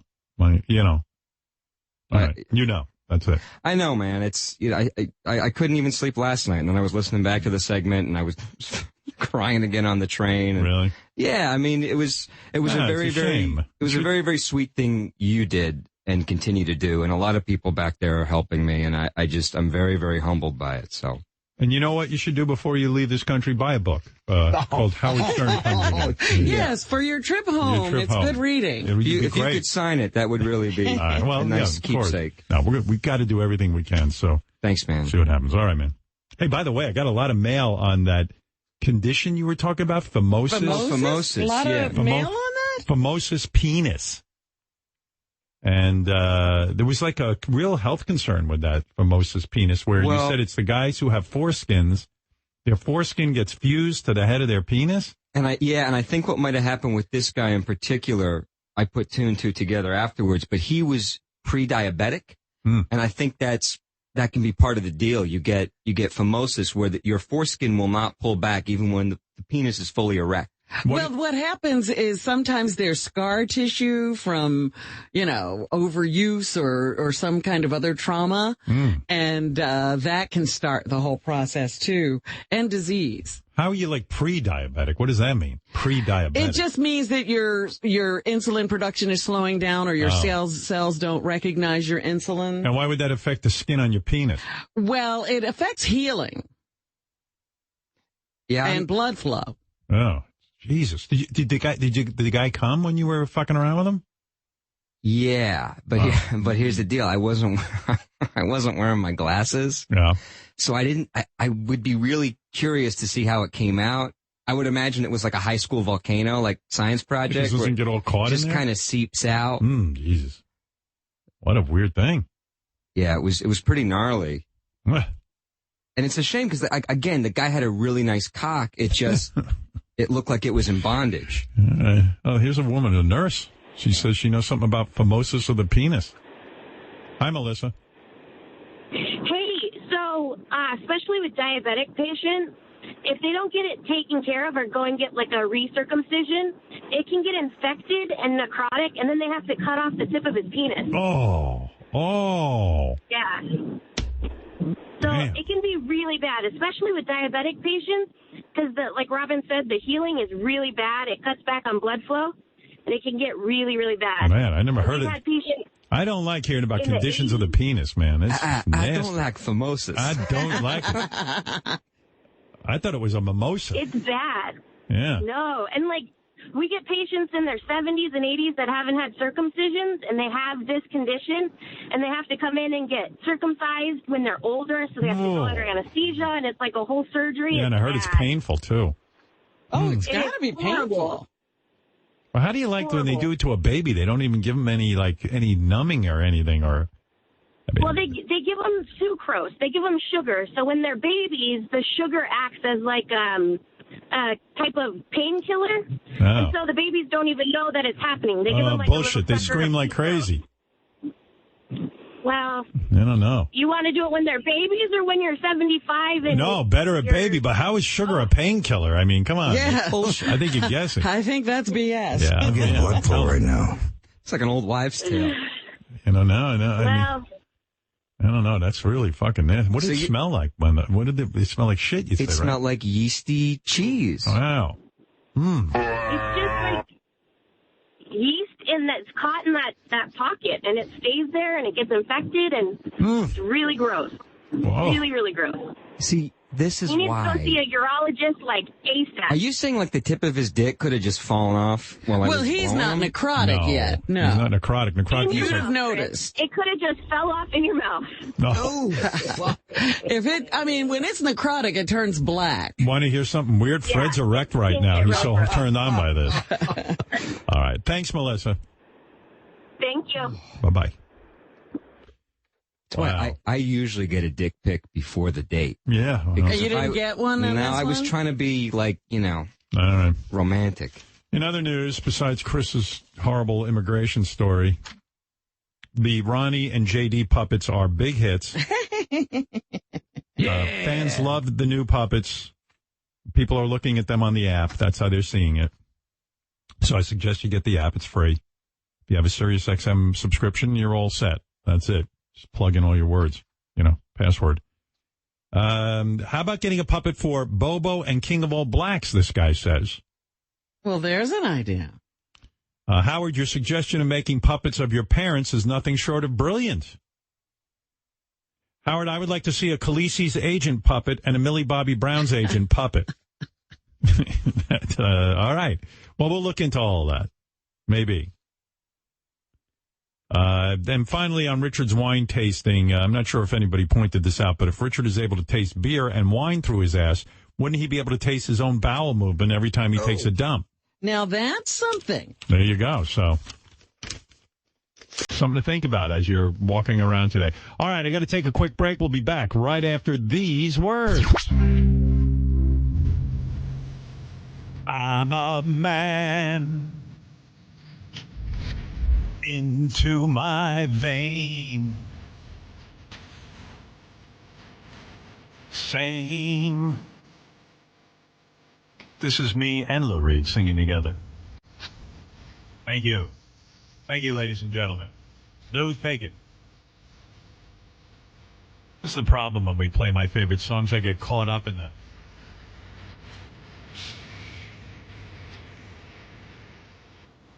This is the best song he ever did. Some people think it's Walk on the Wild Side. They say, Lou, you sing it. Oh, my God. Here we go.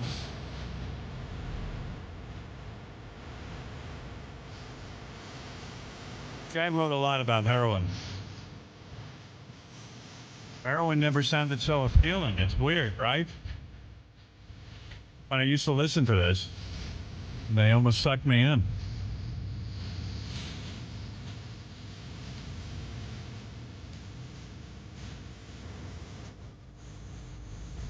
Well, I don't want to get too caught up in this.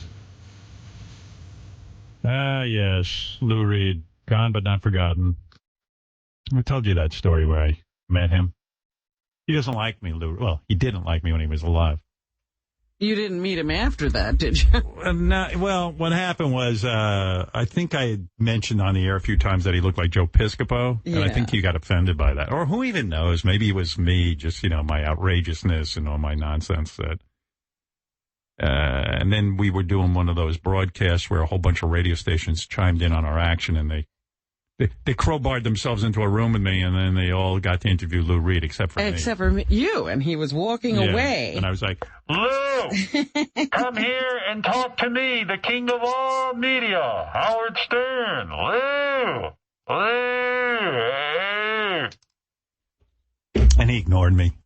And then randomly, years later, I was on vacation with Beth on one of those islands that you go to and you just kind of do nothing but eat and fucking lay in the sun and swim. That's my kind of vacation. And he was there with his wife, Lou.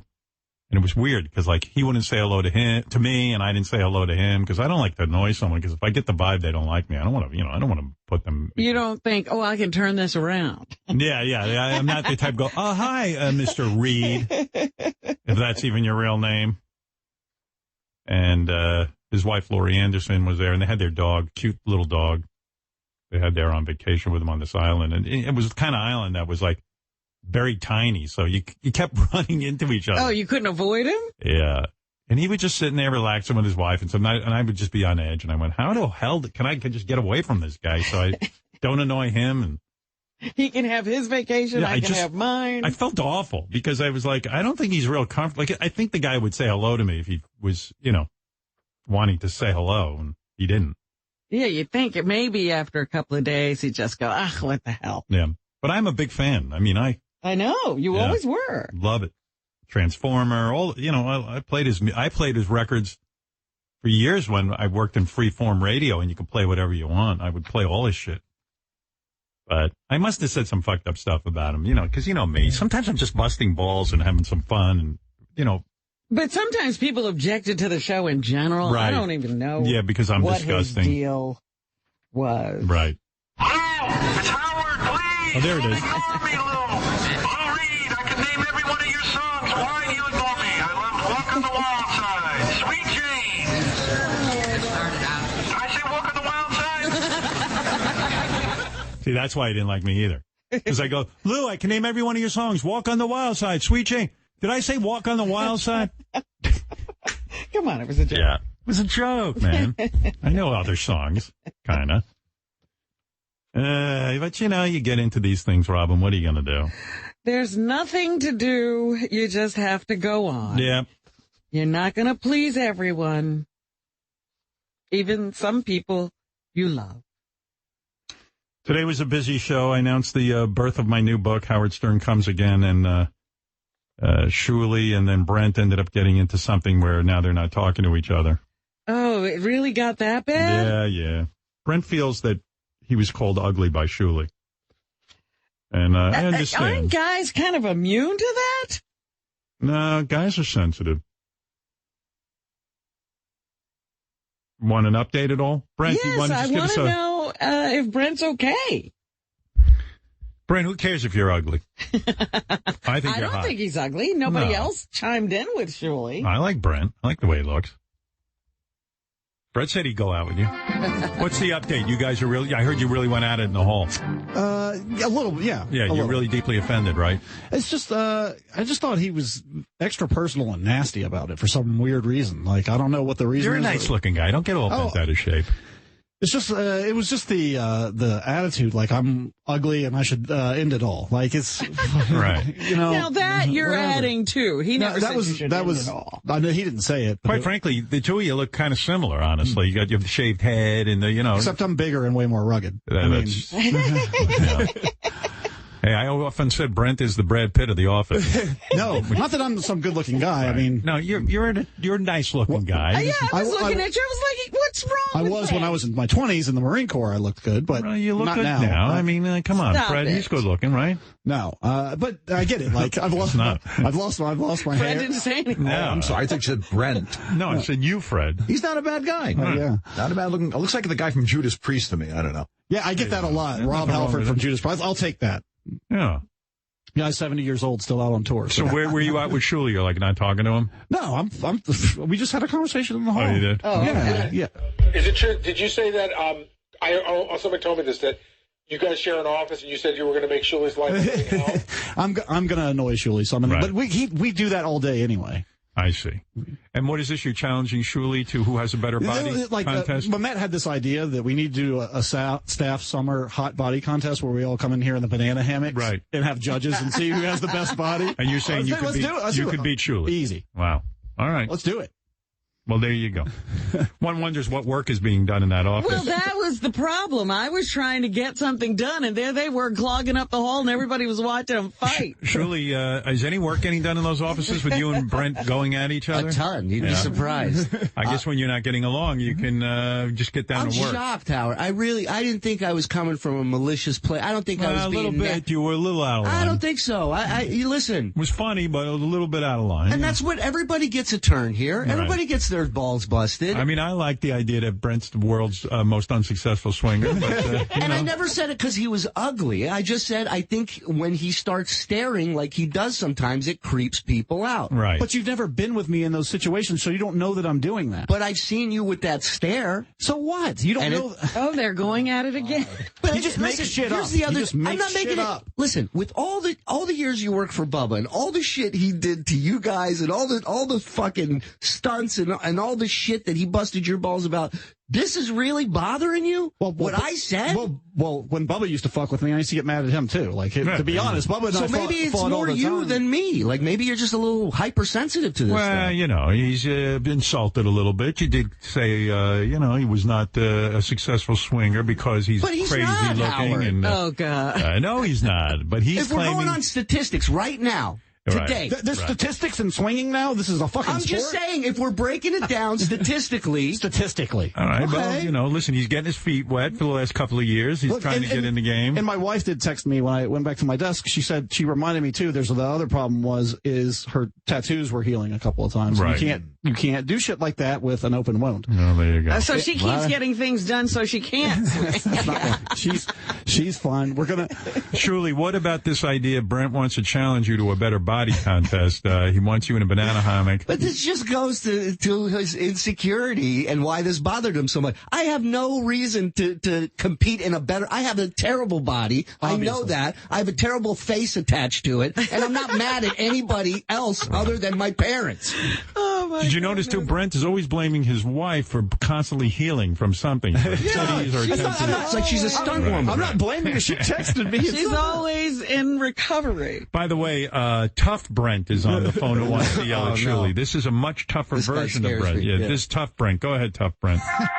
You better keep your mouth shut, shipbird jobber boy. You know, some rigger jabroni, teeny bopper boy, huh? Right. You really gave it to him. Listen, man, I'm going through the process, man. You got to understand. My wife, she's got the 585cc breasts. Yep. They're healing right now. We're going through the process, you little dipstick boy. Right. Can Shuli still feel your wife's breasts? Oh, I don't think so. Tell him he's a little sack boy, tool bag, weenie boy, sock puppet boy. Yep. Yeah, all right. There you are. You're a weenie boy, sock puppet boy. I'm Brent Hatley, and I approve this message. Thank you. Anyway, guys, it's a fascinating discussion about swinging and who's really swinging and who isn't. I mean, but let's see how it all works out in the end. This is a story that's. Meanwhile, you're having fun. I'm having a great time. And actually, God bless you two, man. I love that you guys are having fun. How long of this process do we have left until it's like completed? What does it matter to you? I'm just curious. I'm talked curious. about it on the air. I'm saying when are you going to actually swing? We have something set up with this couple of weeks, probably in a couple of weeks. All right.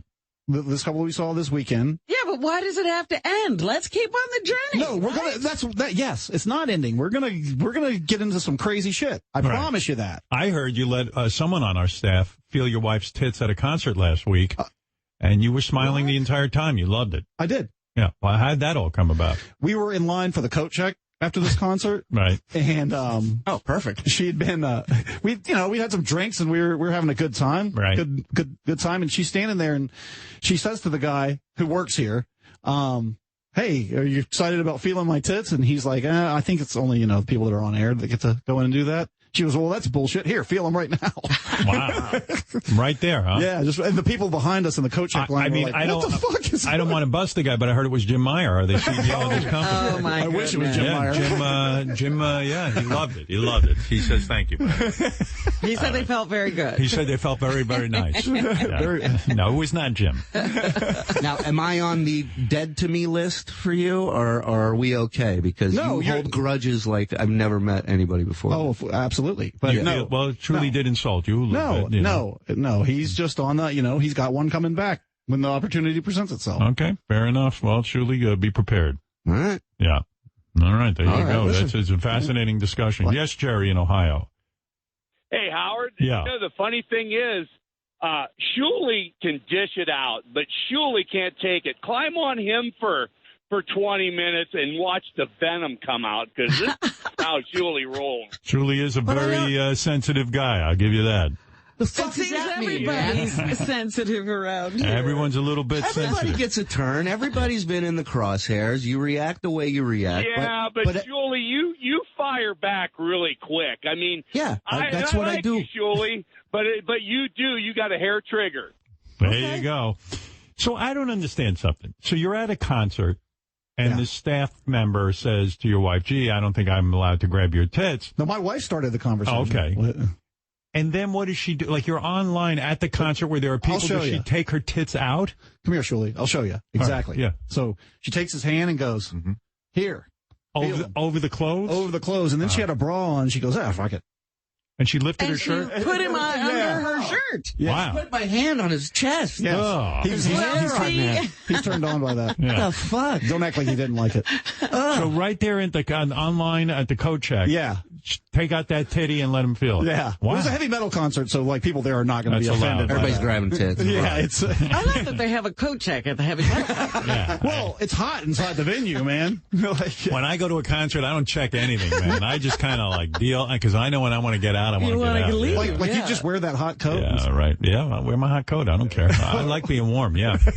Does it have to be, when it comes to swing, can I just ask, does it have to be another couple? Can it No. be another chick, like you and two chicks? Yep. Why don't you push that a little more? It can be like she's the one pushing that. Yeah, she's driving the train. She's Then again, what's the issue? The woman is driving. She's instigating all of this. She wants this just as badly, if not more, than you. Correct. Correct. So where's the disconnect? When she is comfortable. That's the thing. But she's the one who wants it. You So don't how is she not understand, comfortable? Julie. What doesn't he understand? She's been having tattoos She's and breast implants. constantly healing. She had a tattoo on her back that was half done that had to be finished. It was pretty intricate. So she had 2 more sessions for there. Then she got her tits done because that had to be, it had to be You done. guys don't even have time to swing. You're busy. It had to be done. A lot going on. And now she's almost healed and we're starting to get back into it. All right. And next week she's going to sprain her ankle. Grease fire. Right. Grease fire in the house. Yes. The staffer that touched Mrs. Brent's boobs insists that the boobs were fully out at the concert. Wow. Yeah. Oh, she went top down? She But like pulled this. up her top. Like this. Wow. Like on her here. Oh, she's awesome. Party, man. She's a party, that woman. Yeah, get her out and She's fired up. have some drinks and some weed and get a concert or dancing. and then we're off to the party. Yeah. Then we're not swinging. Just make out and it And you ends. start hearing this sound. We're Yeah, not that is swinging. weird. That's what Shuli's point is. He just doesn't understand why it But he's not understanding English because I keep saying she is healing. She can't do it. Is she always healing? It's been 8 months. How long have you been married? We haven't been doing this since the day we got married, Robin. Okay. I'm just asking. Don't get defensive with Her me. immune system's okay, though, right? Yeah, Because she's healing for a long time. Look, when you get new tits put in, it takes a while. I know. You I have to tell me. All right. Yeah, you already got I'll tits. You don't need them. No, I was just going to say that burn victims heal quicker. This healing has been going on Well, forever. they don't complain as much. Brett walks in the room, all of a sudden everybody's healing. Yeah, right. We got to cut this party short. Everyone's healing.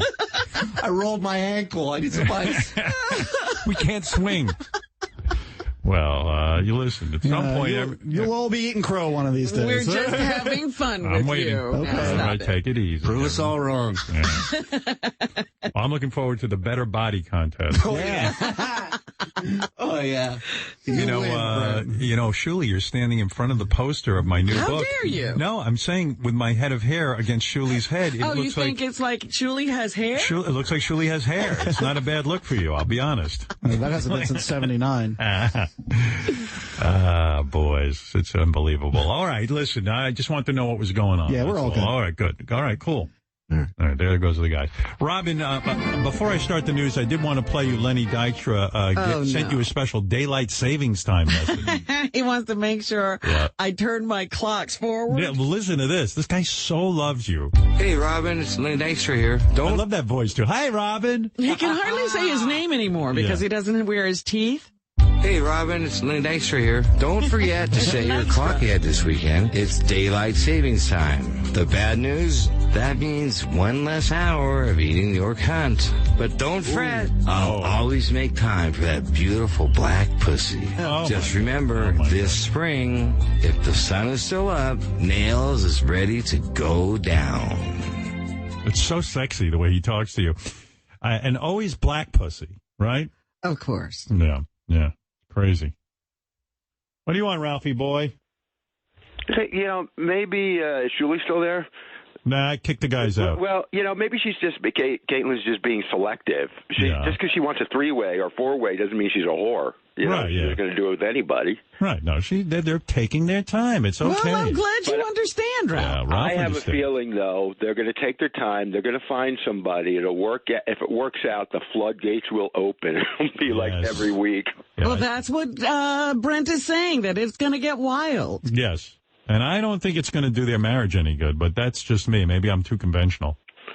No, I'm with you, man. I don't think it's a good idea because that shit can turn really quickly. Oh, yeah, a lot of jealousy and things like Jealousy, that. Jealousy.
Okay, time for what, Robin? News, of course. The news comes on, I'm going out my mind. Why?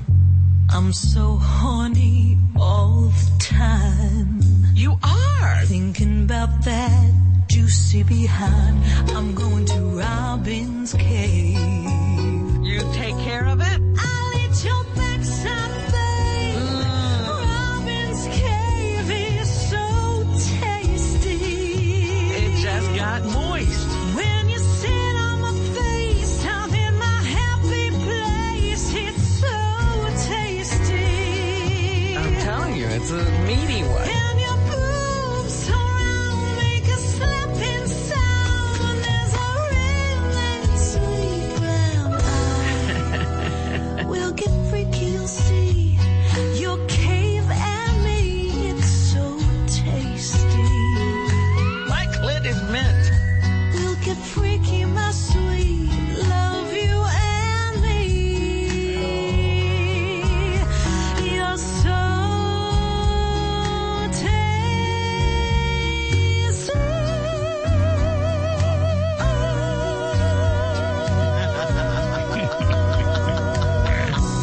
Wow.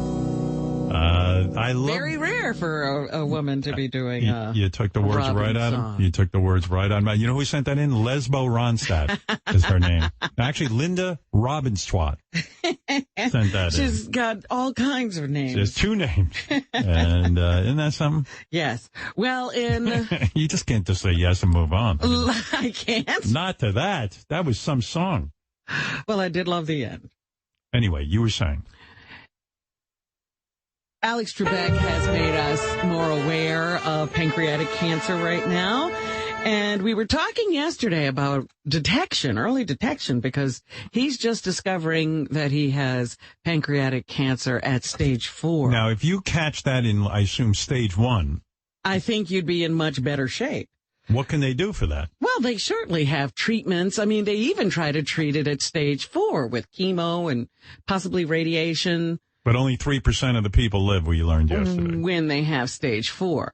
So how do you detect these things early, Ron? Well, researchers at the Van Andel Institute in Grand Rapids, Michigan. Oh, the Van Andel. Yeah, Institute, they say yes. they've developed a blood test that is showing promise for early detection of pancreatic cancer. Right.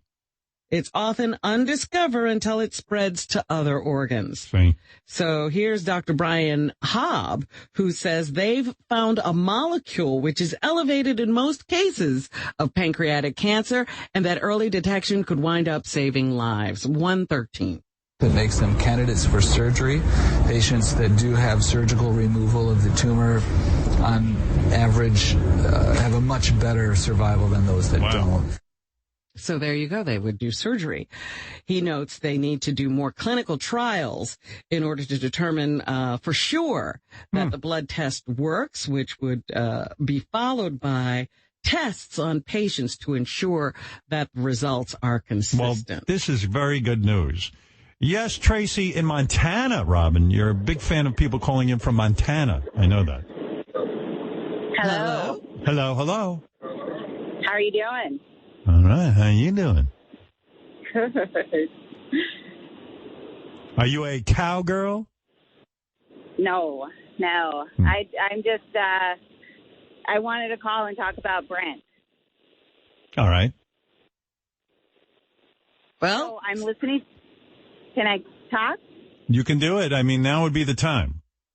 Awesome. So I'm listening to the show, and I'm listening to everybody, rag on him and saying how it's him that's the issue, and the reason they're not swinging. I swung before. I went on my phone and I Googled him.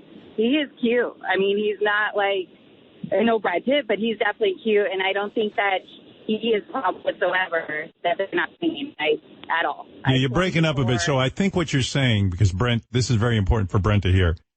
You're saying you're a swinger, and you would... No, I'm not, but I have in the past, and I've been to the clubs, and I've had a great time. And so if I saw him in a club or at a bar, and that's something that, I was doing at that time or whatnot,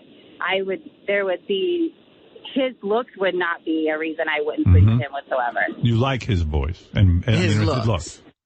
Looks, yeah. He's a good-looking guy. Right. Yep. Interesting. So there, Shuli. And you're a good-looking woman, right?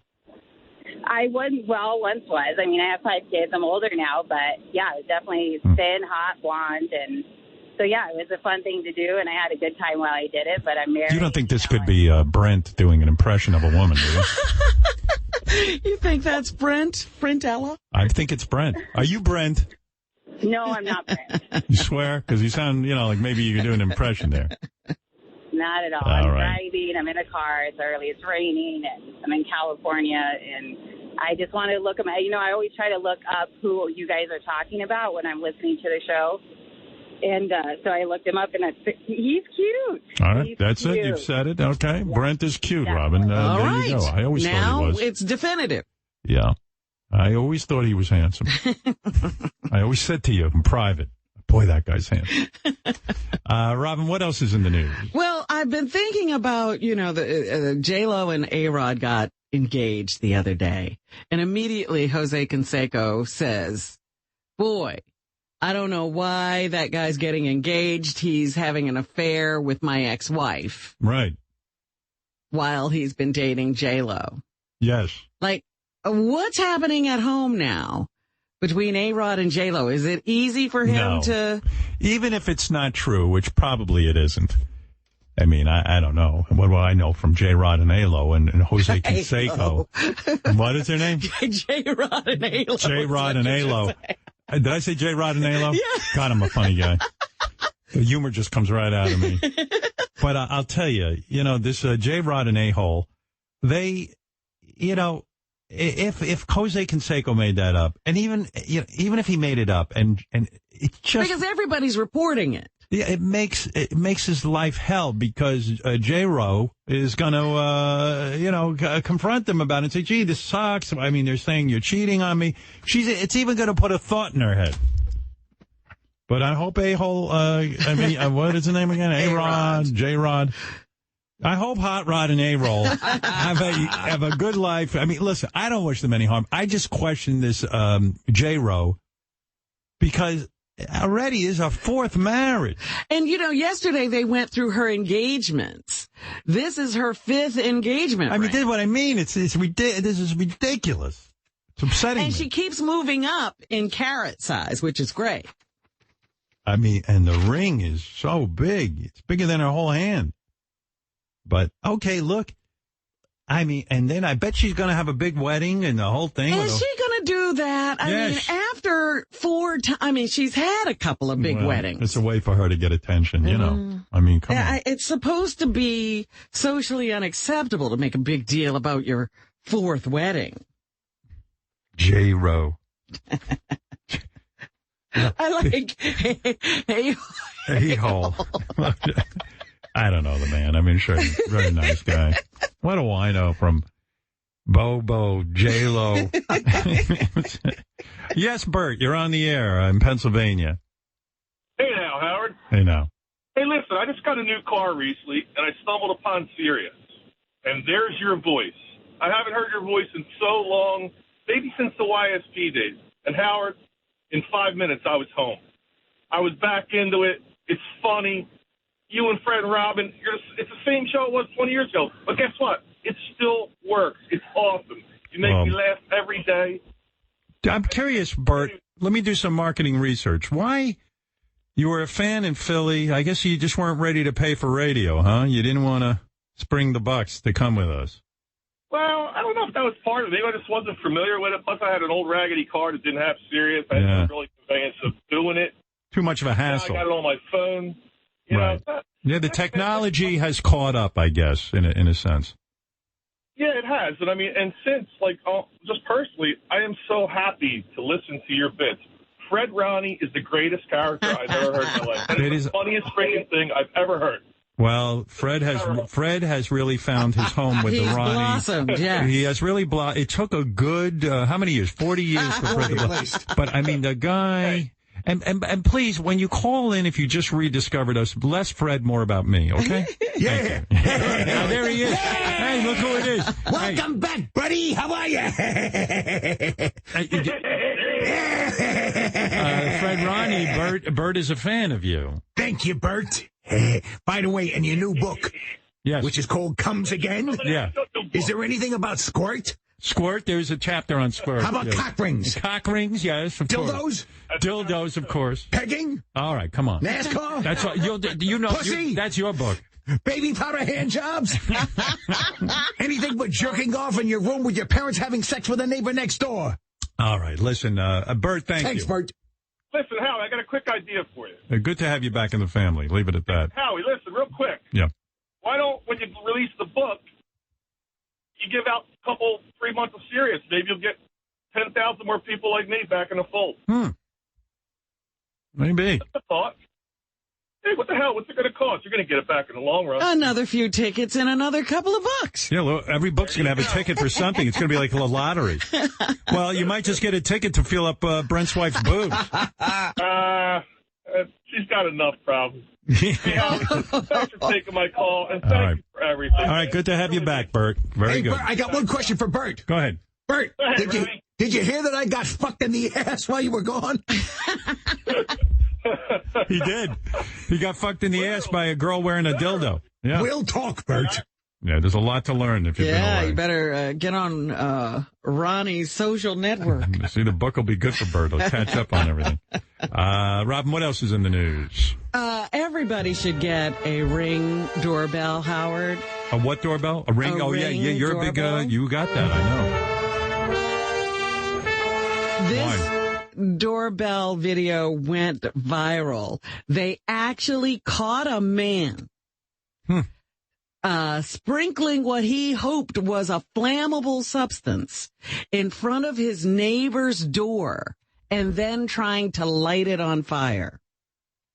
Luckily, he had used diesel fuel instead of gasoline, and diesel fuel has a higher flash point or something, heat point or whatever they call that, than gasoline, so it wouldn't ignite. And then he ran away. But you might come home without the doorbell and just see a bunch of fluid in front of your front door, and you'd never know who put it there. But they had this guy on camera. He's been arrested. And, he must have some kind of an issues because he, I think, said that he was trying to, get rid of some demons or the devil or a ghost or something like that. But you can find out what's happening at your front door. Fred smells like diesel fuel today. I was wondering why. That's my cologne. Oh, is that it? You use diesel cologne? Yes, goodness. Balls. You're on the air in Pennsylvania. All the way from Pennsylvania. It's Balls. Everyone's favorite. Hey now. Yes, Balls. I'm just so excited you're doing another book finally, Howard. I'm so fucking excited I could shoot fireworks out of my dick hole. But Please. What I really wanted to ask you. Well, I'd like to see that. What was the hardest part about writing this book? Did you find The hard part for me was it started out as just I was just going to reprint my favorite interviews. And then I started to look at them and I labored over that. And then after I would say, oh, this is one of the interviews I think was really good. Then I wanted to write something about it. And at first I wrote something and then I would look at it and I'd go, I'm not getting to any truth here. I'm not really saying, what am I trying to say? And then I would go back and write something new about it. And then I would, or write a chapter about some aspect of interviewing and how I felt. And I said, what am I really feeling here? And I had to keep going back and back and back and back. And what was I trying to say? So I became very critical. And it was hard to pull a lot of stuff out of myself. And so that it's difficult. I wanted an honest book, and I wanted a book I was proud of. And Did you work on this book by yourself? No, I worked with a great guy, and we had just an interesting experience when we first started working together. I don't even think we had a process in place. You know what I mean? So. There was a tremendous amount of work because we had to go through every interview I had ever done and sit down and think about, he was trying to say to me, what is it that you are trying to say here? What do you, why is this your favorite interview? And this kind of thing, it took a while to figure out the process. Yeah. Oh my God. And how to actually get to the meat of what you wanted to say. And then I would write something about, because I didn't want to just reprint an interview. I wanted to say something about it and tell you why I liked it or what I was thinking about or how I prepared for it or how I felt about that person. And then I said, well, then I got to write an overall piece on, how I feel about these interviews, why I'm writing the book, what brought me. And then I made this revelation about something I've never talked about on the air and I started lying about. And I didn't exactly tell the truth to the audience. And I came clean about that. And then, and whatever it was, and then I chopped up a bunch of interviews and just took out some little poignant points and then grouped them under different headings. And then there's one person in there I gave 11 different interviews of, and it just evolved. And it was hard to keep reinventing the book and then being happy with it. I put myself through a lot. 2 years. Was there an instance where you found yourself having writer's block and you couldn't think of how to get through it? Yeah, I put it away for a while. Yeah, it was terrible. I was angry with it. I was like, why did I agree to do this? It was the summertime and I'm writing again and I vowed I'd never do this. And then all of a sudden I'd get charged up and work on it straight through for like weeks on end. It was crazy. And then I finally gave myself over the process. I said, you know what? Any good book worth reading, the person does millions of rewrites. You know what I'm saying? You can't, you can't do it. The first thing you jot out is not going to be the most profound thing you're going to say. The first thing I jotted out, I realized was like nothing. It was just, it would have been meaningless. You would have said to me, what is this? Yeah, this is a pass. This isn't the book. Yeah. Was you upset that they let the cat out of the bag early and the pre-orders came By the way, the guy I worked with is a guy, wonderful guy, Simon Tristan, named Sean Manning. Wonderful guy. Really talented, great, nice guy. We logged it. We talked on the phone over 60 hours. At one point, we had endless conversations about the book, and I said to him, geez, I'm taking a long time on this book. Are they annoyed with me? And he goes, no. Everyone knows they really appreciate how hard you're working you're on doing it. a good job. Yeah. Howard. But like Brent says, writing a book is a lot like swinging. It's a process. And I figure it's going to take Brent that long to land in bed with some new couple. But I really vowed I would never do this again. But you'll know how you break your vows. No. Honestly, you'll read why I vowed I wouldn't, how they seduced me into doing it. That's but there'll the first always chapter. be that moment where you say, wait a minute, I should tell that story. Right. Do you think you'll get inspired to do another movie from this? No, I mean, this is more about the interviews and how I approach it and what's been going on in my life, around sort of how this whole thing has evolved. You'll see. You don't think you'll come to, like, different places like Pittsburgh or anything like that?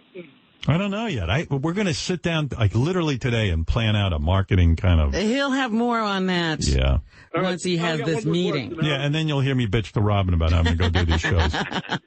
One more question. You think you'll come on the Balls from Elwood show and promote your book? You've got a podcast? Simon & Schuster asked me to do the Balls podcast. Do you sell books, Balls? No. He hasn't sold anything on that show. All right, thank you, Balls. All right, Robin, what else is in the news, please? Well, they've come up with the cause of death of the guy from The Prodigy, Keith Flint. They have revealed now that it was death by hanging. Oh. So... Why did it take so long to know that? Well, they just weren't releasing anything, and that didn't leak out. They still are waiting for the toxicology report to see if he was on something at the time he hung himself. But such a good band. That was the cause of death. I thought it would be from like a fire he started. He's a fire starter. Oh, my. I'm a fire starter. You're a fire starter. What a song. They could make a sound. Yeah, listen to that.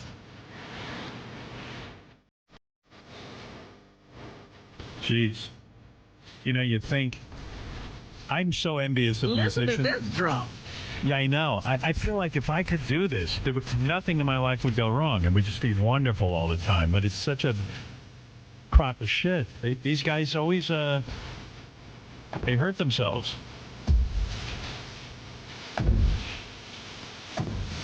I'm the instigator.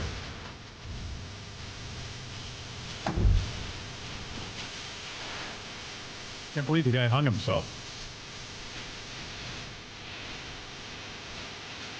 Did she say he's a terrific fire starter? I thought it said twisted. Oh.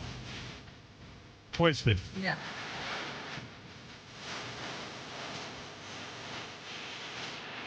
Hung himself. That's so sad. Yeah. All right. Apple is inviting the media to an event this month where the tech giant is expected to announce its rumored Apple News and streaming TV service. I wonder if I'll be into that. It's calling the March 25th event, it's Showtime. That's why everybody thinks it's about the TV streaming service. What do you think of Apple getting into the content business? Like, I just want them to invent new tech around my phones and cool stuff. Like, why they got to be in the content business? Everybody's jumping in. They want it all. Disney, Apple. But my phone's still doing the same shit. DirecTV. Well, listen, they got control over me. I got all their computers and their phones and everything. According to the Apple-centric website Mac Rumors, the Apple News service will offer paid subscription options for unlimited access to magazine and paywall sites, including the Wall Street Journal, Washington Post, and the New York Times, for $9.99 a month. See, where they have a problem is, I have the New York Times. I read it on my Kindle. I love it on the Kindle. Mm-hmm. It is just such a great experience. And, but I read it on my Kindle. So why would I get it on Apple? I don't want to read the New York Times on my phone. You know what I'm saying? Yes, but you could read it on your iPad. But I don't like to read on the iPad. I like to read on the Kindle, Robin. Well, what's the difference? I don't like the screen. Oh. I like that Kindle screen. Okay. I'm just getting upset, okay? The streaming TV service is said to be months away, but Apple has more than 24 original TV shows in the works. Hi, Jessica, New Jersey. Jessica, New Jersey. Hi, Howard. Hi, Robin. Hi. So I've been listening for 31 years, and first, congratulations on the book. I can't wait to get it. Thank you. And the reason I called is actually because I just want to know, how long does Mehmet spend on this billboard thing? Like, how much time at work does he spend with the research and creating this ridiculousness? Well, first of I all, want to know, he's getting paid how many hours to? Well, first of all, I'll answer you this way. He had a full video, like a visual presentation that I'm going to put out on the app, which I think really is the greatest thing you'll ever see. And we'll show you how much work he put into it. And you'll see the designing and the. It sounds like so many hours were spent. I just wonder, Sirius writes off and approves, and you guys approve. Well, it's weird. It's the stupidest fucking idea I ever heard, and yet I'm going to use it in on the app. So of course you can't believe so I it. guess it pays off. I guess it'll bring a lot of funny comedy there, but I just I've been listening 31 years, and I've only called twice, and it's been about Mehmet because I can't even get over that this guy is lucky enough to work there. Listen, I can't even believe it. I said to Jason, is Mehmet for real? Because when he did the Super Bowl commercial, I knew he was for real, and I thought maybe he was just making a joke.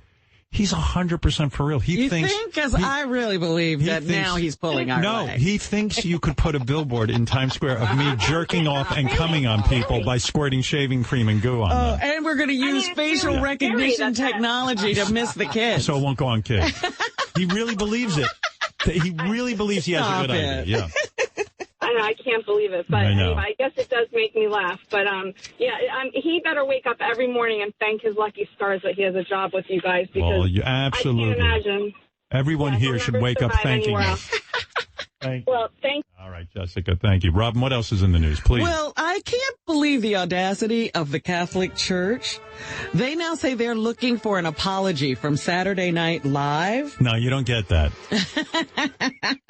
They have, don't they have enough problems that they need to apologize for? They have some nerve asking somebody else for apology for just making a joke. They actually had priests molesting children and destroying their lives, and it's taken this long to get any kind of action from them. And you're not allowed to make a joke about that? You can make a joke about it. So Pete Davidson compared the sex abuse scandals within the church with the R. Kelly allegations. 119. Well, I mean, is that a joke or a serious statement is what I'm saying. I mean, he's right. Have you guys seen the R. Kelly documentary? Yeah, Pete, I did. Okay, now before I continue, this guy is a monster, and he should go to jail forever. But if you support the Catholic Church, isn't that the same thing as being an R. Kelly fan? I mean, look. And they're like, we're outraged. You can't be outraged. Not until you straighten out that little problem you have. It's incredible. Hiding pedophiles. Such audacity. Howard? Yeah. I'm just curious if you want an update. So High Pitch Eric sent us a picture of his dick. Oh, he did? And it's hard, but we studied it for 5 minutes in the office. It's so hard to tell that it's hard. And he said he looked at a picture of Wayne Brady for an hour. Wow. Wow, I didn't know anyone was jerking off to Wayne Brady. He's now excited. Yeah. And why does Eric say he's not gay if he's jerking off to Wayne Brady? And it wasn't even, it's one thing with the Donnie Wahlberg, but he can, he has a lot of favorite guys. Gary, am I going to regret looking at this? Yes. Yeah, you'll never be able to unsee it. Oh my God. That's hard? Can I tell you something? That's not hard. They showed me the picture. First of all, I thought that was his asshole. Oh. But that's his belly button. Oh. I told you he couldn't see his dick. This is horrible. Show it to Robin. You must share. Put that on the billboard and just put the name of my book underneath it. Look at that. Oh, my goodness. That's not hard. It's not hard. Come on. He can't get hard. He says that's hard. He's lying. That's hard. Hold on. That is never been hard. That dick pic you sent us, you say that's hard? That is hard. You mean you're fully erect there? I'm fully erect. That's ridiculous. But Eric, it's not even it's not even an inch long. Dude, I was watching Wayne Brady, and I got hard from Wayne Brady. Howard, a couple of years ago, we were doing a special for Halloween. So we brought Eric in. He was supposed to go behind the curtain, like Alfred Hitchcock, but you could see his dick. But he went behind the curtain, and you couldn't see his dick. Right. No, I know he's small but he's flaccid, but, that's hardly hard. I think so. Eric, that's unbelievable. It's all head, no shaft. It's a soft head. Yeah, it's not inverted. You can't penetrate anybody with that thing. It's harder than before. It's not inverted. It's what? It's not inverted like it has always been. Right. He isn't any. Could you put that in a vagina? Oh, absolutely. Please. I don't think so. I don't know, Eric. I think that's physically impossible. I've had sex with girls. All right. And they enjoy it? No. Eric, how many times have you had sex with girls? Probably about 20 times. No. All right. Okay, listen. All right, good for you, pal. Listen, set a wedding date for me and Chris. I'll get married with him on the show. Okay. I'll put it out there. I mean it. I bought a wedding ring for him today. It's coming today. Eric's proposing to Chris to keep him in the country, so I'm for it, honestly. Anything to keep Chris here. I have a lawyer for him, too. Wow. Look at him. He's going to be a good husband. He's a good husband. All right, Eric, I'll talk to Chris about it. I mean it. All right, you want to do the wedding tomorrow? I do, yeah. But we got to see if Chris is into it. And then I'll tie in book promotion with it. Ask Chris if he wants to do the wedding tomorrow. I'm down for it. Okay, fair enough. Hey, Chris, do you want to do the wedding? Well, he's not here. Well, there's a way to keep the boy in the country. In the country, Yeah. but I don't think that the government is going to buy that these are legitimate weddings. You don't think so? No. What if it's like that movie where they learn everything about each other? The green card, he got deported. Oh, he did? At the end of the movie. Oh, what a shame. They loved each other. All right, I got to burn this fucking picture of his penis. Robin, what else is there? Well, in a statement posted yesterday, the Diocese of Brooklyn said that SNL should apologize for the disgraceful and offensive Weekend Update skit. I think what went down with these boys was way more offensive, if you want to compare. A joke versus actual molestation. Yeah. That was hidden from families and protected by the church. Come on. Meanwhile, were you surprised by all the people who had the crosses on their heads while you were watching TV on Wednesday last week? I'll be honest with you. I don't know why I was so busy, but first of all, I never leave the house and I don't go outside. So, no, I wasn't surprised by anything because I didn't see anybody. Oh, my goodness. Every channel I tuned to, people had, and sometimes I'd forget. And then I'd say, why is that person needs somebody to come and fix their makeup? But then I'd realize, it's Lent. It's Wednesday. It's, Do you think those people... Ash Wednesday, they've got ashes on their face. I don't mean to be cynical, but do you think those people are doing it because they want to attract an audience and be on the side of the majority of the country? Or are they really devout? Well, I don't think the majority of the country is Catholic. Well, Christian. But Christians don't do the ash thing. Catholics do. Right. So do you think that people are doing it because they're really devout, or it would be kind of like cool to show everyone you're religious? I think it's cool to show everyone you're religious. Right. I was watching one show on Fox that has a panel of guests, and everybody had ashes on their forehead. It was great. Remember one year I dumped a whole ashtray on my head to prove that I was more religious than most people? So a Utah teacher, now everybody knows what Ash Wednesday is as far as I can tell, Right. But a Utah teacher is again apologizing for asking a Catholic boy to wipe an ash cross off his forehead on Ash Wednesday. Moana Patterson told her side of the story yesterday, making a brief statement to the reporters at the Utah State Capitol. 120. Now, one of our guys had ashes on his head. I would never, ever intentionally disrespect any religion or any sacred symbol. It was a total misunderstanding. She says she just thought that the kid's forehead was dirty, 121. I believe her. I gave him a wet wipe to clean it off. I had no idea it was a religious symbol. Yeah. She probably thought it was blackface or something and really was offended. It's confusing today, what's going on. Conor McGregor, he was arrested again. Did you see Again? this? Yeah. He just destroyed did a phone.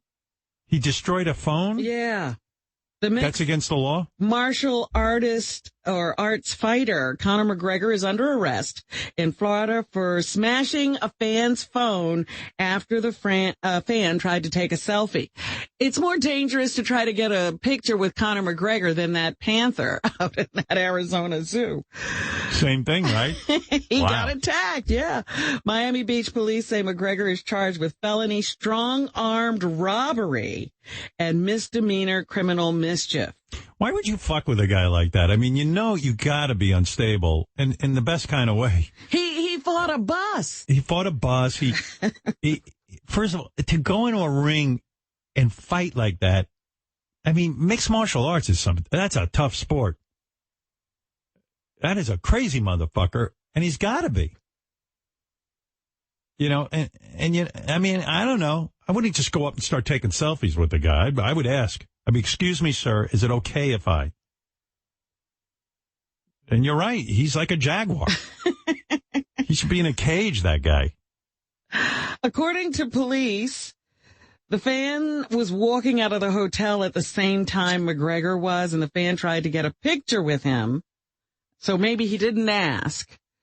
And police say that when McGregor slapped the phone out of the fan's hand and stomped on it, I guess the guy was shocked. And then he walked away with the phone. So he just took the whole thing. He's smart, though. He does the kind of crime where you're not going to go to jail, but you have to show up in court. It's a little bit embarrassing. Builds up your reputation, though, I mean, it's like you beat up a bus. What did he just finished some community service for doing what? I think that was the bus incident, wasn't it? That he had to go to the church and clean up or something? Because that was up here. The woman injured by the jaguar is apologizing, but does suggest that the zoo should do something too. 1-7. I was in the wrong for leaning over the barrier. But I do think that maybe the zoo should look into moving their fence back. I was told that it's at federal regulation. Honey, what are you talking about? Keep quiet. Oh, she now thinks that she's an expert. The poster girl for, this kind of problem with zoos, that they don't have enough barriers and warnings in place to keep people like her from trying to climb in and get a picture with the jaguar. I mean, and now she's like, I guess it was kind of dumb, but I really think are you crazy? I went to a great zoo. They have a big sign on there that says, keep out morons. And it's a note to all the morons not to jump in and take a selfie. Well, they keep saying she's not the first one. Good Lord. What do you have to do? It's a wild animal. Yeah, you'd be better off asking Conor McGregor for a selfie. Hey, Apples, what's up? Hey, now. Excuse me just 1 second. Hey, Howard. I wanted to know, with all this book stuff, if you are going to go on SNL. Oh. I don't know. I don't know what I'm going to do. I'm going to literally sit down today and map out some sort of plan, but I'm going to do limited appearances so I don't drop dead. Because I'm exhausted as it is. Matt asked that you, I would love to see you on there, pal. I think you'd be great. All right, well, we'll see. I don't know if that sells any books, but we'll see. Man, they're putting out good work over there. So by the time I'm done with this book promotion, you'll be sick of me. Believe me, I'll be around. I can never get sick of you, pal. Thanks, Apples. All right, that's Apples, everyone. Says wants to see me on Saturday Night Live. Yeah. Yeah. Yeah, I don't know what I'm doing. I don't want to agree to everything, just to go on everything, but I got to somehow figure out what are the most important shows to do. Well, they know. They claim they know. They gave me a list. But do they really know? That's the question. Does anybody really know anything? Well, they must be using some kind of statistics. I don't know. Like, you go to the doctor, you know he's gone to medical school and he's trained. And in book publishing, I don't know that anybody went to school to figure out which shows really sell books and which shows are important to do. Well, if they're in the business, you'd think they'd know their business. You know, I love late night TV and all that, but, you know, I've done it a million times, but to drag my ass out and do it gives me a lot of agita. Well, I don't know why you're not doing the Michelle Obama thing. What do you do there? She's doing the Becoming tour. Oh, I ain't fucking doing a tour. I mean, you know what? She hasn't been around as long as me. And she, you know, offers a few meet and greets and gets the whole house filled. You know, she was over at Madison Square Garden. I'll probably have to do some dumb shit like that, too. We can go stand over in front of Madison Square Garden. No, I'll be doing, you know me. I'll be on the circus. Yeah. Not the circuit, the circus. The circus. Circus. What else, Robin? Mayor de Blasio. I told you yesterday that he, you know, was getting heat because he was shown singing I Believe I Can Fly and waving his arms. Give him a break. Here's the song, 111. I mean, come on. I believe I can fly. I believe I can touch the Bit of fly out of this country. So that's R. Kelly, and when people saw that video, they decided to make a big deal about it. So yesterday, the mayor of New York decided that he needed to address the whole issue, 112. I did not know it was his song, and I know you guys have a... Poor guy. I mean, come on. So I could believe I didn't know that was R. Kelly's song. I found that out like 2 weeks ago when Robin was doing the news. I mean, I've heard that song. I didn't know it was R. Kelly. Job to do, but I hope if you were in the same situation, you would accept if you don't know it's someone's song, you can't pass judgment in the moment. Yeah, please. And by the way, where's it all going to stop? It's like, you know, I just read that like in Canada, a bunch of radio stations, they've stopped playing Michael Jackson. Yes. And there are a few here too that are either doing it or considering it. But like, what about Elvis? He married a 14-year-old. Why are we listening to his music? Because what, the parents said it was okay to fuck a 14-year-old? He didn't marry a 14-year-old. He was dating a 14-year-old. He made her, he was living with one. Yeah, I mean, you know, let's go through it. Like, can you despise Michael Jackson and still listen to a Michael Jackson song? Now, personally, I don't care if they never play it. If they never played another Michael Jackson song again, I wouldn't care. You wouldn't know. I don't give a shit about Michael Jackson. To me, it's meaningless. But that doesn't mean he wasn't popular.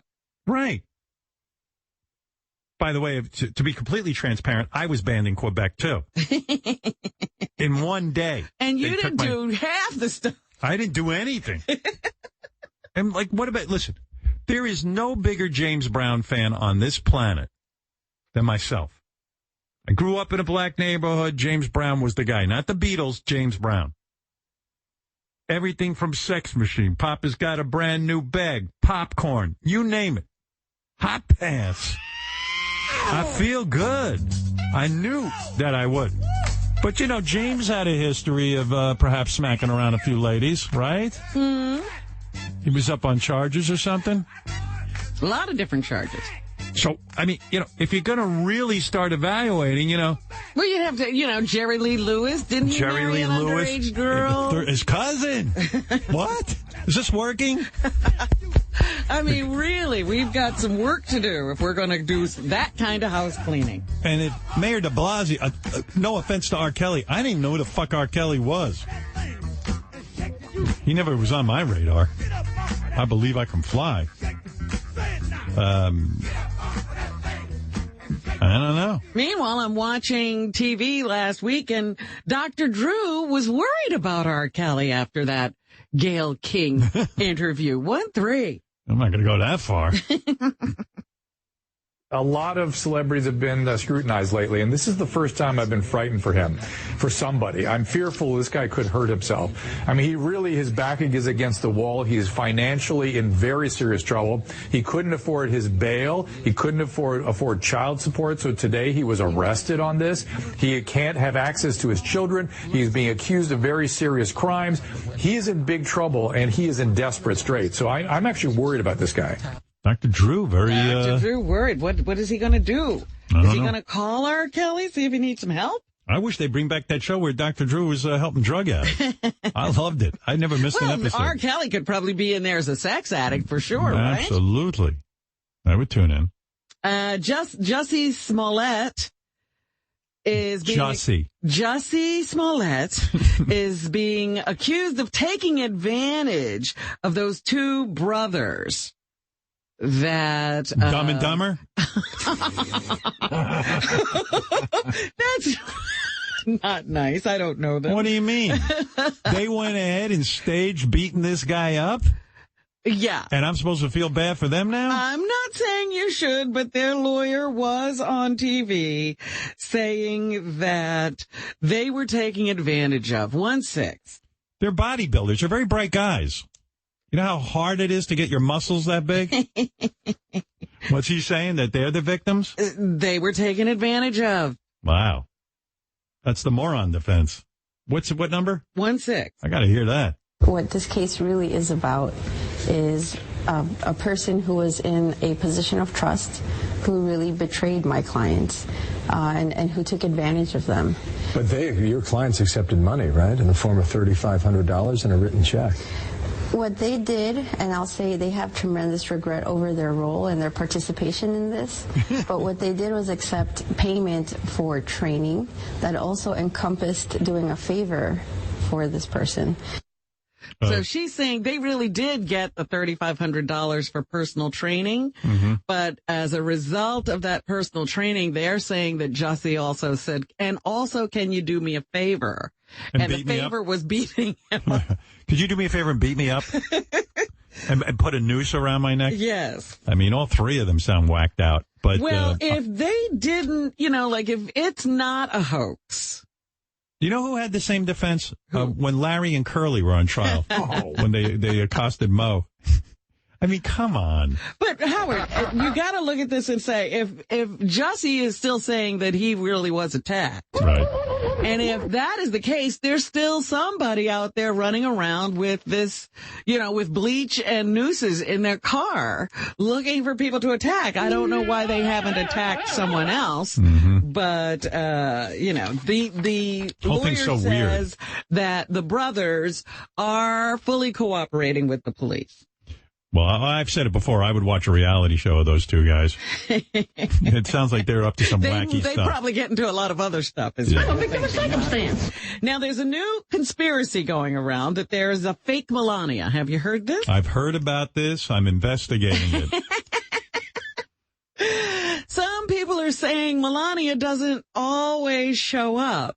I can believe that. When she's supposed to show up, and that there's a Melania double that they use. I can believe Trump would do that. So, I mean, Donald's up to some wild stuff. You think? Sure, why not? It always seems to be her to me. And last week or the week before, she was out talking about her Be Best campaign and also focusing on the opioid crisis in the country. And here she is speaking, 1-5. In 2017, we lost at least 72,000 Americans to overdoses. That's 90. How many thousands? Are you making fun? No, I didn't even. How many thousands did she say? I don't remember the number. Oh, wow. I was caught by the accent. I'm trying to learn. 197 Americans' lives per day. More than 8 lost lives per hour. No, I'm not making fun of her accent because Lord knows if I went to a foreign country, I don't know any languages. She knows like 5 languages. She's no dummy. But you just couldn't catch that number. I think she's just pissed because she didn't want to be first lady anyway. But I would imagine that. Now, is fake Melania pissed about Stormy Daniels, or is she like the real Melania? And Melania doesn't answer questions about Stormy Daniels. No? Wonder what goes on there. Michael Cohen said that he was told by Donald to lie to Melania about Stormy Daniels. I don't know what lie he told, but he says she's a nice lady who's been lied to.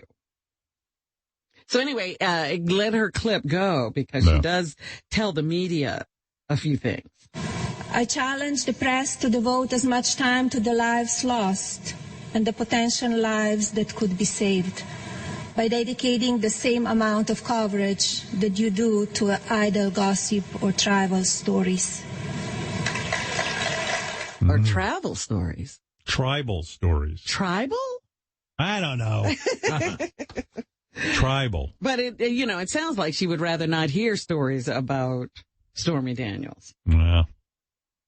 Now, here's an interaction between a school bus driver and a student. Robin, Melania's on the phone. Oh, she really? says there is no fake Melania. Okay. And that you're reporting fake news. I didn't say. I said it was a conspiracy. Yes, Melania. Hello, yes, this is Melania.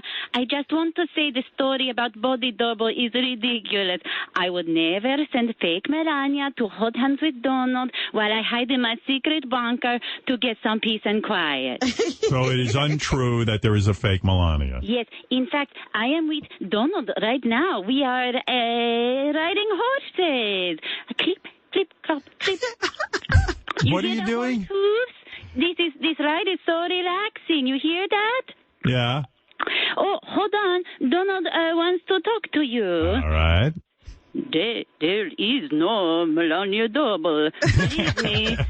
Build wall, fake news, thank you, Donald. You're so sexy, and I love being close to you in real life. Oh, well, there you have it. All right. Well, you heard it, Robin. Marine One Chopper is here to pick us up. All right. Bye. Thank you so much. Well, you can see they're right on the Marine Chopper. Absolutely. All So right. there is no fake Melania. All That's proof positive. Right. Now, a boy was wearing a MAGA hat on the bus, and the bus driver objected. 1-8. Take that boy, if you don't take that hat off on this bus, take it off. I can't wear a hat? No, take that hat off. Take it off now. Put it in your backpack. Wow. I mean, a kid can wear a MAGA hat. Leave people alone. Right. You're driving the bus. Just drive the bus. If there's a problem, let the school deal with it. Right. You're just going to get photographed and videoed by the kids on the bus with their phones, and it's going to wind up going viral. So stop that. Right. Meanwhile, there is a new investigation of the president. The New York Attorney General is investigating some of the Trump Organization's projects. The New York Times reports that the Attorney General's office issued subpoenas for 2 banks demanding records for the financing they provided for hotels in Washington, D.C., Florida, and Chicago. So there's another investigation. Congress is opening investigations, at least the House of Representatives is. I told you that the conversation about impeachment keeps coming up, even though they don't know what the crime is. Right. So House Speaker Nancy Pelosi says she's not for this impeachment of the president. Speaking yesterday on Capitol Hill, the California Democrat says she does not think Congress should go down that path. 1:15. They wanted me to impeach President Bush for the Iraq War.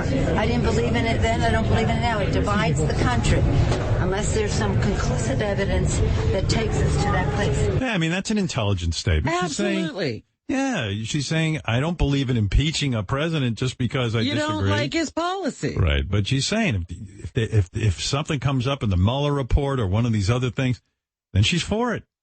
But people are just talking about impeachment. They don't even know what they're going to impeach him about.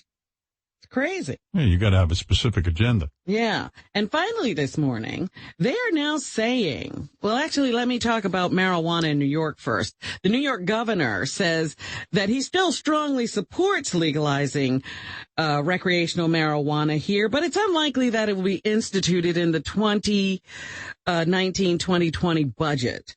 Speaking at a press conference yesterday, he acknowledged that there are many issues that need to be resolved before it can be set in stone. 117. My advantage is I've been to this show before.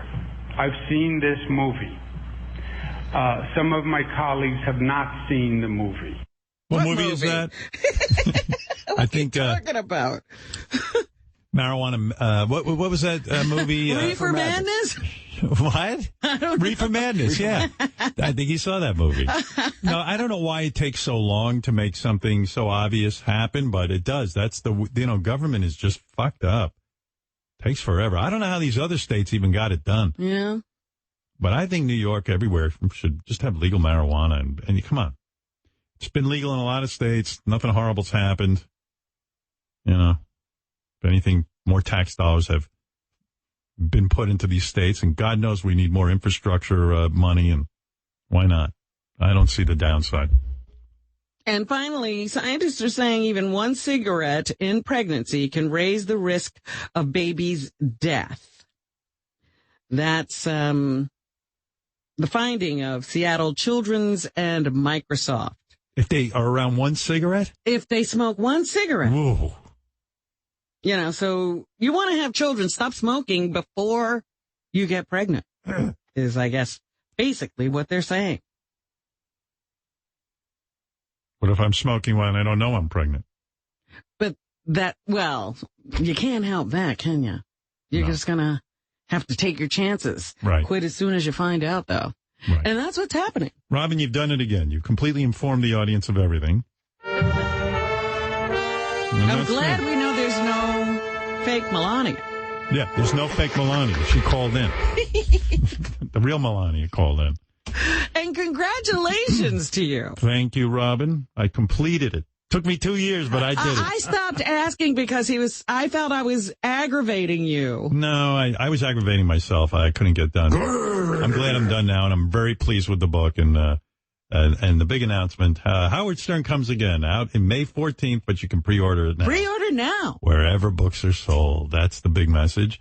And I don't know, very exciting show. I tried to do some book announcement, and the next thing I know, I was talking about Brent's wife.